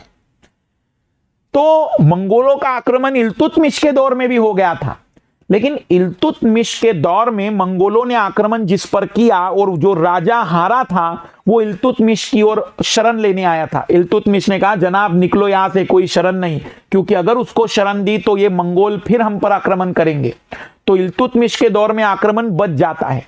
लेकिन इस दौर में जब मंगोलों का आक्रमण होता है तो बहराम शाह एक व्यक्ति को युद्ध के लिए भेजता है, पर वास्तविक रूप में जिस व्यक्ति को भेजता है वह पहले से ही सोच बैठा है कि इस बहराम शाह को तो खत्म होना है, क्योंकि राजगद्दी तो मेरे पास आनी चाहिए थी। क्योंकि जिस धोखे के साथ बहराम शाह ने राजगद्दी प्राप्त की थी, संभव था कि वह योग्य नहीं है तो उससे तो आसानी से छीन ली जाएगी। बहन का ही साथ देता तो शायद लंबे समय तक शासन कर पाता, लंबे समय तक शासन मतलब आनंद ले पाता। इस तरीके से हम कहेंगे कि कम आयु में मौत नहीं प्राप्त करता। आइए जरा देखते हैं बहराम शाह जो कि रजिया सुल्तान का भाई है, 2 साल का ही शासन है, लेकिन 2 बड़ी घटनाएं होती है। एक बड़ा पद आता है नायाब ममलिकात।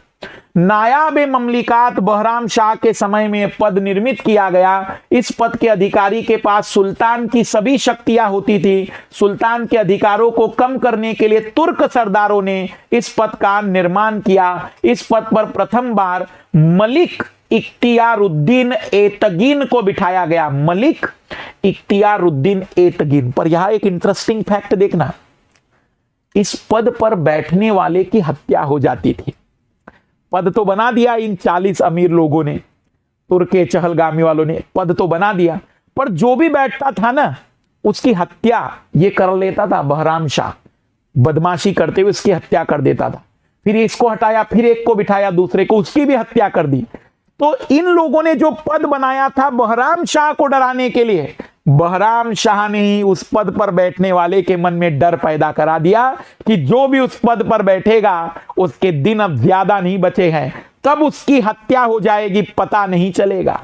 तो बड़ा इंटरेस्टिंग यहां फैक्ट यह है कि जिस पद का निर्माण सुल्तान को डराने के लिए किया गया था, सुल्तान ने उस पद पर बैठने वाले को ही डरा दिया था। तो एक अद्भुत सी घटना यहां पर हम कह सकते हैं कि बहुत ही मतलब चालाकी वाली बात यहां पर होगी।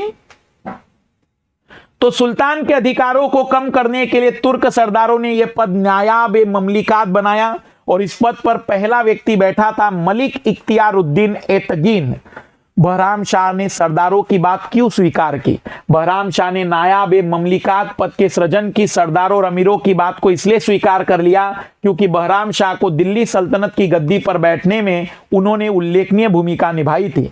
सरदार और अमीरों का इस पद के सृजन के प्रति उद्देश्य वस्तुतः रजिया सुल्तान के काल से ही सरदारों ने अपनी स्थिति को मजबूत करने के लिए षड्यंत्र प्रारंभ कर दिए थे। अब रजिया के बाद बहराम शाह के संबंध में भी यह जो तुर्की सरदार थे, मुगल नहीं, जहां भी मुगल आए तुर्की समझना, जहां भी मुगल शब्द आए, तुर्की सरदार इसी नीति का अनुसरण कर रहे थे क्योंकि सरदार प्रत्यक्ष रूप से शासन के प्रति दबावकारी और नियंत्रणकारी नीति नहीं अपना सकते थे। अतः वह नायाब-ए-ममलिकात के रूप में किसी ऐसे पद का सृजन करना चाहते थे जिसके माध्यम से वह न केवल अपनी स्थिति को प्रभावी और मजबूत बनाए रख सके बल्कि सुल्तान पर भी नियंत्रण हो सके। पर एक तथ्य यह भी, कालांतर में इस पद के माध्यम से इख्तियारुद्दीन एतगीन ने इतनी शक्तियां प्राप्त की कि वह स्वयं को सुल्तान की तरह प्रस्तुत करने लगा और इसी कारण बहराम शाह ने इख्तियारुद्दीन एतगीन की हत्या करवा दी। इसके बाद बहराम शाह ने बदरुद्दीन शंकर रूमी खां को इस पद पर नियुक्त किया। तो दूसरा व्यक्ति कौन बना? बदरुद्दीन शंकर रूमी खां। किंतु बदरुद्दीन शंकर रूमी खां ने भी इख्तियारुद्दीन एतगीन जैसा ही व्यवहार का अनुसरण किया, अतः बहराम शाह ने इसकी भी हत्या करवा दी।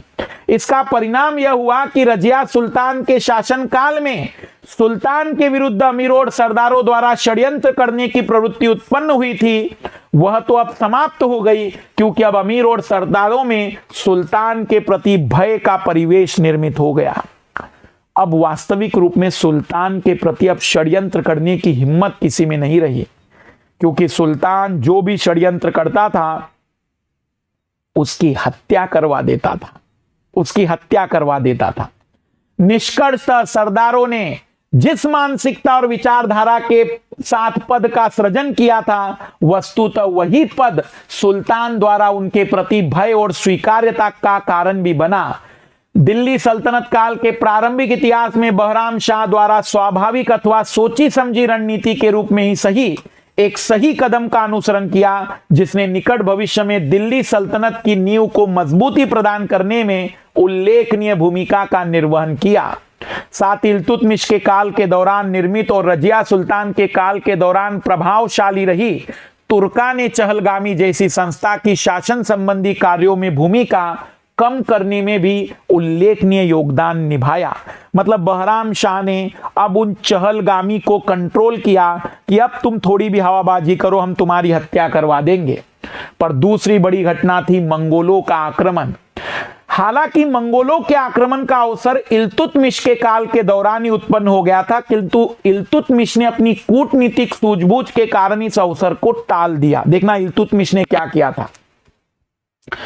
दरअसल 1221 ईस्वी में मंगोल शासक चंगेज खान तमेचीन के नाम से भी पश्चिम एशिया के तत्कालीन क्षेत्र, पश्चिम एशिया का जो क्षेत्र है खाजीरम पर आक्रमण किया था। खाजीरम का जो शासक था जलालुद्दीन मांगबरनी अपनी जान बचाकर भागते हुए सिंधु नदी के तट पर आ गया और इल्तुतमिश से सहायता और शरण की मांग की। तो तो ये जो चंगेज खान था, ये जो मंगोलिया का सबसे बड़ा शासक है, यह आक्रमण करता है ख्वाजिरम पर, और ख्वाजिरम का जो शासक जलालुद्दीन मांगबरनी है वो अपनी जान बचाकर इल्तुतमिश के पास शरण मांगता है।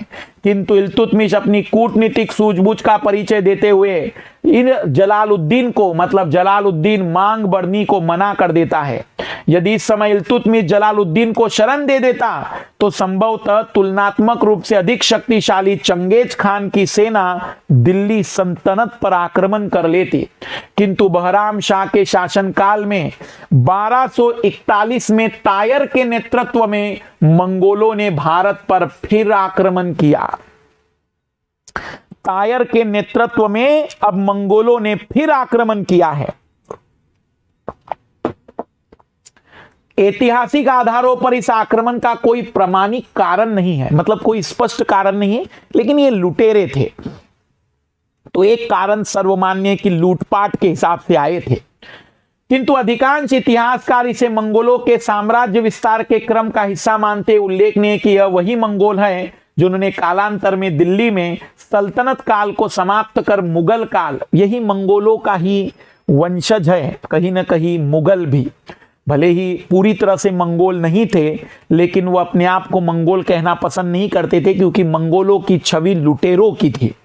तो कहीं ना कहीं वो जो मुगल हैं वो मंगोल से ही बने हैं, जो दिल्ली सल्तनत काल को भविष्य में समाप्त करेंगे। लेकिन अभी तो गुलाम वंश की बात कर रहे हैं हम। गुलाम वंश में इल्तुतमिश की बेटी रजिया सुल्तान, रजिया के बाद आता है बहराम शाह। बहराम शाह ने मंगोलों के आक्रमण का सामना करने के लिए अपनी सेना को भेजा, जो कि युद्ध में पराजित हो गई। इसके बाद मंगोलों ने दिल्ली पर आक्रमण करते हुए बहराम शाह की हत्या कर दी तथा अलाउद्दीन मसूद शाह को दिल्ली का अगला सुल्तान घोषित कर दिया। इससे यह भी स्पष्ट होता है कि संभवतः मंगोलों के भारत पर आक्रमण का प्रमुख कारण लूटपाट भी हो सकता है, क्योंकि वह यहां शासन करने नहीं आते, बल्कि अलाउद्दीन मसूद शाह को दिल्ली का अगला सुल्तान घोषित करते हैं। यह भी बहराम शाह की एक राजनीतिक भूल थी। उसके द्वारा मंगोलों के विरुद्ध भेजी गई सेना का नेतृत्व अपने वजीर, उनका जो सेनापति था मुहजुबुद्दीन को सौंपा था। बहराम शाह ने मंगोलों के लिए जो सेना भेजी थी, उसका जो सेनापति था, इस सेनापति की ख्वाहिश थी कि दिल्ली के राजगद्दी पर वो बैठे, और इसलिए वह युद्ध करने के नाम पर गया जरूर था, लेकिन वो पहले से ही जानता था कि मुझे इस युद्ध को करना ही नहीं है, और इसलिए वो बहुत जल्दी पराजित होकर सीधा दिल्ली पर आक्रमण के लिए कहीं ना कहीं पहुंच जाता है। उसके द्वारा मंगोलों के विरुद्ध भेजी गई सेना का नेतृत्व अपने वजीर मुहजुबुद्दीन को सौंपा, जो स्वयं रजिया सुल्तान के बाद दिल्ली की गद्दी पर बैठना चाहता था। अतः मुहजुबुद्दीन ने उचित स्थिति पाकर दिल्ली के सरदारों को सुल्तान के प्रति भड़का दिया। कई इतिहासकारों का यह भी मत है कि बहराम शाह की हत्या सल्तनत के तत्कालीन सरदार और अमीरों ने की थी। अतः बहराम शाह के पुत्र अलाउद्दीन मसूद शाह को दिल्ली की गद्दी पर बिठा दिया गया। अलाउद्दीन मसूद शाह ये भी कुछ ज्यादा शासनकाल नहीं कर पाया। मसूद शाह यह वास्तविक रूप में हम कह सकते हैं कि उतना, मतलब हम कहेंगे कि मेच्योर शासक नहीं था अभी।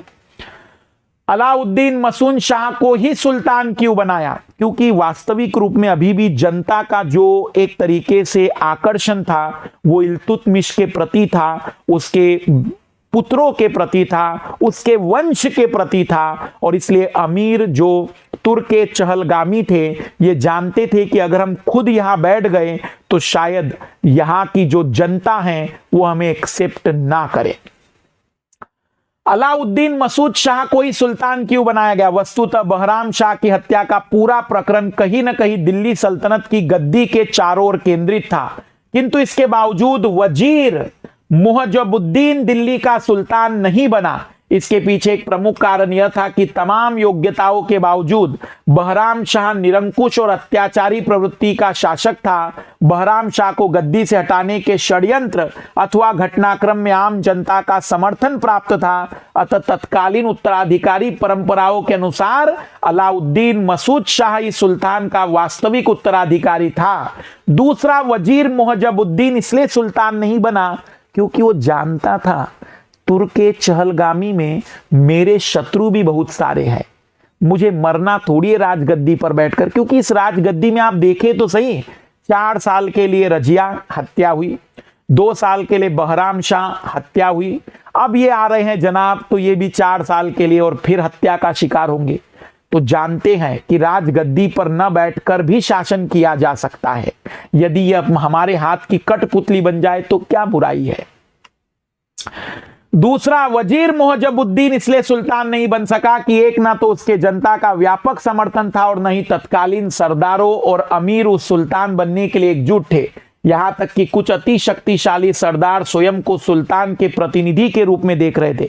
मतलब वो जो शक्तिशाली सरदार थे वह कैसे एक्सेप्ट करते कि वह किसी दूसरे व्यक्ति को, जबकि सुल्तान का बेटा है और उस सुल्तान के बेटे की ओर से वह लड़ सकते थे इसके साथ।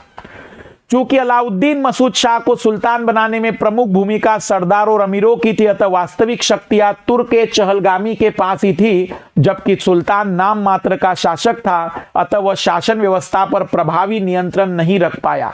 यही कारण था कि अलाउद्दीन मसूद शाह का शासन तुलनात्मक दृष्टि से शांतिपूर्ण रहा और इस समय सुल्तान और सरदारों के मध्य संघर्ष नहीं रहे। क्योंकि एक तरीके से हम कह सकते हैं कि अलाउद्दीन मसूद शाह योग्य तो छोड़ दीजिए, उसको पता भी नहीं है कि शासन कैसे करना है और इसीलिए ये तुर्क चहलगामी ही अब पूरा कंट्रोल अपने हाथ में ले लेती है।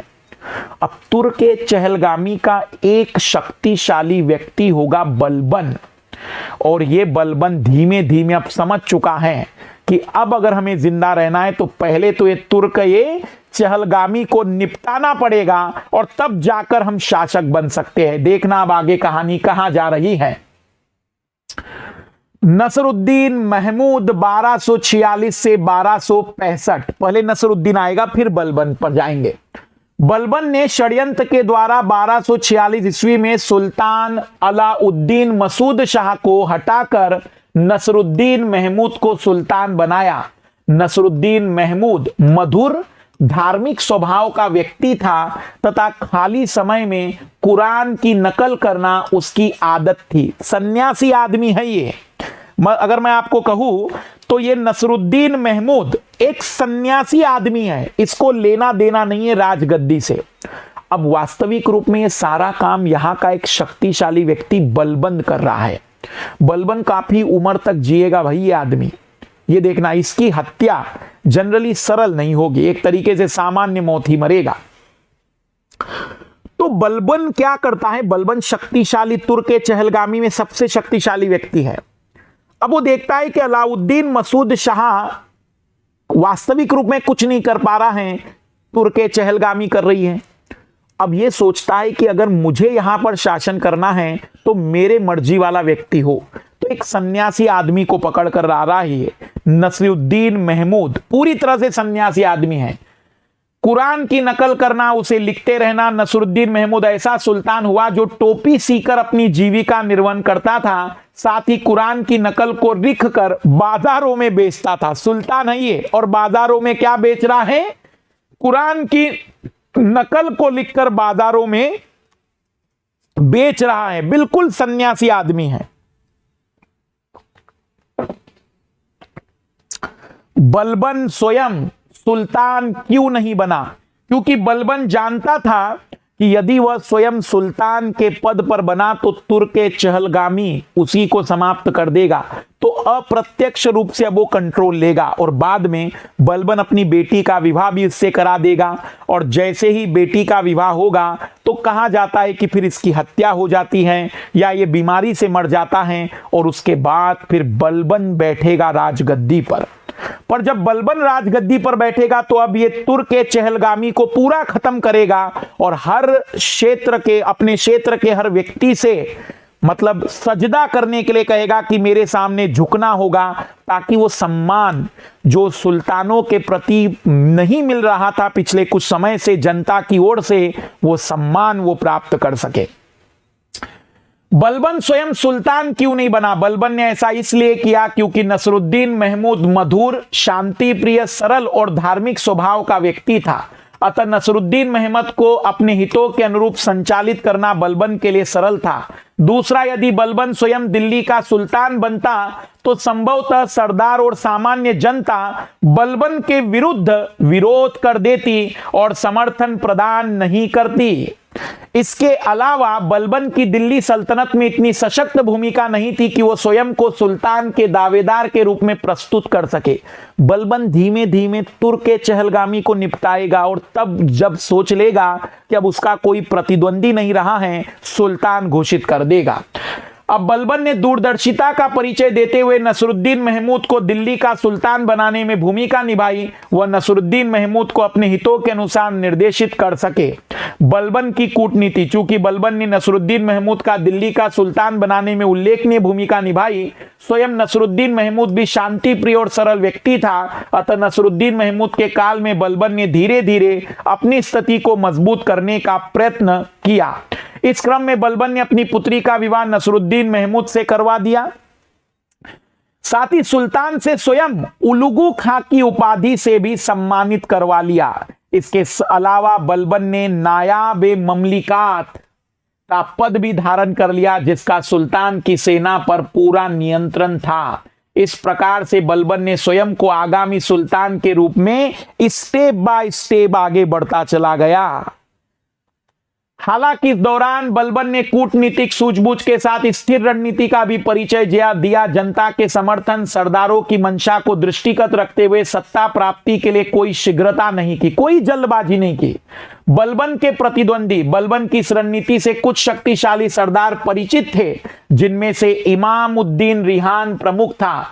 वस्तुतः नसीरुद्दीन महमूद के शासनकाल में भारतीय मुसलमानों का एक अलग दल बन गया जो बलबन का विरोधी था।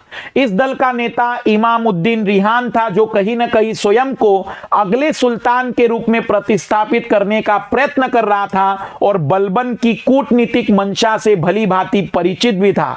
इसके अलावा बलबन की शक्ति में वृद्धि को देखकर तुर्क के चहलगामी के प्रमुख सरदार किचलू खां या किसलू खां ने बलबन के विरुद्ध षड्यंत्र शुरू कर दिए।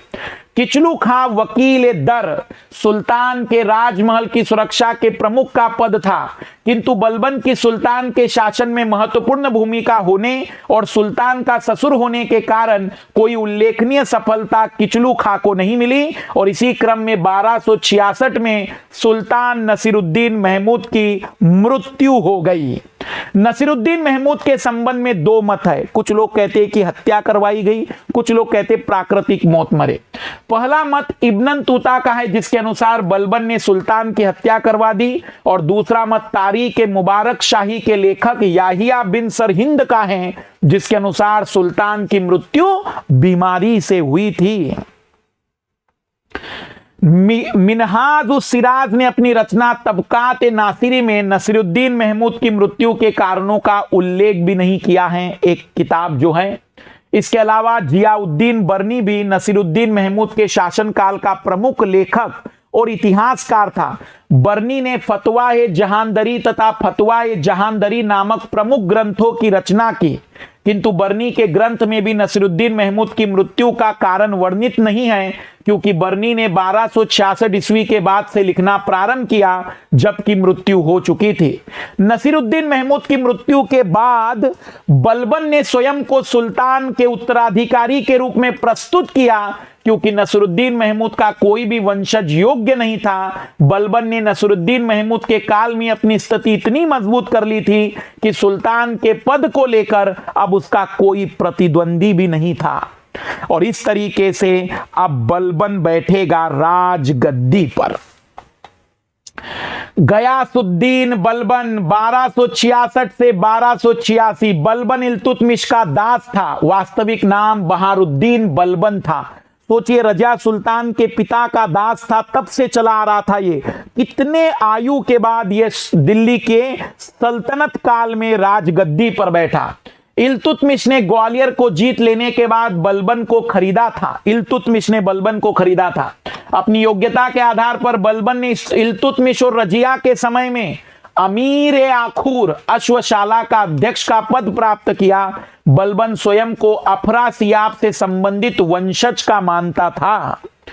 बलबन एकमात्र ऐसा व्यक्ति था जो सुल्तान न होते हुए भी सुल्तान के छत्र का उपयोग करता था। बलबन पहला शासक था जिसने सुल्तान के पद और अधिकारियों के बारे में विस्तृत रूप से विचार प्रकट किए। इसने कई उपाधियां अर्जित की या ले ली। उलूगु खां या उलूग खां, जिले अल्लाह, गयासुद्दीन, नियाबत खुदाई, ईश्वर का प्रतिनिधि। बलबन तुलकाने चहलगामी का सदस्य भी था। रजिया के समय अमीर शिकार, सुल्तान के शिकार की व्यवस्था करने वाले अधिकारी का सदस्य था। बहराम शाह के समय अमीर आखूर अश्वशाला का अध्यक्ष बना। अलाउद्दीन मसूद शाह के समय अमीर हाजिब, सुल्तान से भेंट करने वाले व्यक्तियों की जांच पड़ताल करने वाला अधिकारी बना। कई सारे पद इस बलबन ने प्राप्त किए थे। काफी लंबे समय से स्ट्रगल कर रहा है ये आदमी। नसरुद्दीन महमूद के समय नायाब ममलिकात, सबसे पावरफुल पद प्राप्त किया। और इल्तुतमिश के समय सुल्तान का व्यक्तिगत सेवक भी रहा। इतने पदों पर आसीन रहने के फलस्वरूप बलबन की योग्यता, अनुभव और महत्वपूर्ण स्थिति का स्वाभाविक अनुमान लगाया जा सकता है। बलबन ने अपने विरोधियों के दमन के लिए लौह और रक्त की नीति का अनुसरण किया। इस नीति के तहत विद्रोही व्यक्ति की हत्या करके उसके बच्चे और पत्नी को गुलाम बना लिया जाता था। चूंकि बलबन तुल के चहलगामी की प्रभावशाली स्थिति को समझ चुका था और इस प्रणाली से उसने सुल्तान बनने में उल्लेखनीय भूमिका निभाई थी, अतः बलबन ने इस व्यवस्था को समाप्त कर दिया। बलबन क्या करेगा? यहां बलबन एक बदमाशी भी करेगा कि वो जानता है कि यदि उसे जनता से सम्मान प्राप्त करना है तो एक तरीके से जबरदस्ती सम्मान लेगा जनता से। बलबन ने फारसी परंपराओं पर आधारित नवरोज व्यवस्था को भारत में प्रचलित किया। बलबन दिल्ली सल्तनत का प्रथम सुल्तान था जिसने अपने दरबार में सिजदा और पेबोस जैसी गैर इस्लामी परंपराओं को प्रारंभ किया। सिजदा मतलब घुटने पर बैठकर सुल्तान के सामने सिर झुकाना और पेबोस मतलब सुल्तान के चरण चूमना। इन परंपराओं का प्रमुख उद्देश्य सुल्तान के प्रति सामान्य जनता में श्रद्धा और प्रतिष्ठा का भाव उत्पन्न करना था। क्योंकि बलबन भलीभांति परिचित था कि सामान्य जनता के समर्थन के बिना सुल्तान के पद पर आसीन रहना कठिन है। बलबन प्रथम सुल्तान था जिसने राजस्व के सिद्धांत का प्रतिपादन किया। बलबन एक ऐसा व्यक्ति था जो ये जनता को बताता था कि मैं ईश्वर अल्लाह का प्रतिनिधि हूं और उनके नाम पर शासन कर रहा हूं। इस सिद्धांत के अनुसार राजा एक प्रकार से ईश्वर का प्रतिनिधि है और उसके द्वारा दिए गए सभी आदेश एक प्रकार से ईश्वरी इच्छा पर आधारित हैं और जनता को उनका विरोध करने का अधिकार नहीं है। ये वैसी बात है जैसे फ्रांस के समय लालियों, फ्रांस में लुई नहीं थे, लुई शासक, वो भी ऐसी ही बातें करते थे। बलबन का यह राजत्व का सिद्धांत फारसी राजत्व के सिद्धांत पर आधारित था। राजत्व का सिद्धांत शब्द पर गौर करना। वस्तुतः इसे मध्यकालीन लुई 14वें की इस अवधारणा के आधार पर समझा जा सकता है कि मैं ही ईश्वर हूं, मेरे शब्द ही ईश्वरीय आदेश हैं, ईश्वरीय आदेशों का पालन करने में ही जनता का कल्याण निहित है। बलबन ने बरीद मुमलिन विभाग, गुप्तचर विभाग की स्थापना की क्योंकि बलबन जानता था कि मुझे पता चलना चाहिए कि कौन मेरे समर्थन में है और कौन मेरे विरोध में, जिसका प्रमुख उद्देश्य राज्य अथवा सुल्तान के विरुद्ध होने वाले गुप्त षड्यंत्रों की पूर्व जानकारी प्राप्त करते हुए उसे निपटा जा सके। बलबन के राज दरबार में फारसी के प्रसिद्ध कवि अमीर खुसरो और अमीर हसन को संरक्षण प्राप्त था। 80 वर्ष की अवस्था में 1287 में बलबन की मृत्यु हो गई और शमसुद्दीन क्यूमर्श 1287 से 1290 3 वर्ष का शासनकाल अंतिम शासक है लालियो। बलबन की मृत्यु के बाद उसका पुत्र केकुबात था जो बलबन का उत्तराधिकारी बना, किंतु लकवे के कारण शीघ्र ही उसकी मृत्यु हो गई और अब केकुबात का पुत्र क्यूमर्श दिल्ली सल्तनत का सुल्तान बना। शमशुद्दीन क्यूमर्श भारत में गुलाम वंश का अंतिम शासक था। दिल्ली पर 1290 ईस्वी तक शासन किया। क्यूमर्श अंतिम शासक था जो कि एक बालक था। इस स्थिति का लाभ उठाकर जलालुद्दीन खिलजी क्यूमर्श की दोनों आंखें फोड़कर सल्तनत का शासक बनता है और इसी के साथ 1290 में खिलजी सल्तनत की स्थापना होती है। एक नया वंश आएगा, खिलजी वंश। तो नेक्स्ट क्लास में हम देखेंगे लाल लालियो खिलजी वंश और तुगलक वंश के बारे में कि खिलजी और तुगलक वंश कैसे थे। रिवीजन करते चलिएगा, पढ़ते चलिएगा। हमारी फिर मुलाकात होगी और तेजी से कमेंट्स भर दीजिएगा कि आपको आज की क्लास कैसी लगी। मध्यकालीन भारत के इतिहास की ये पहली क्लास किस प्रकार की लगी, कमेंट जरूर करते चलिएगा। सभी को बेस्ट ऑफ लक।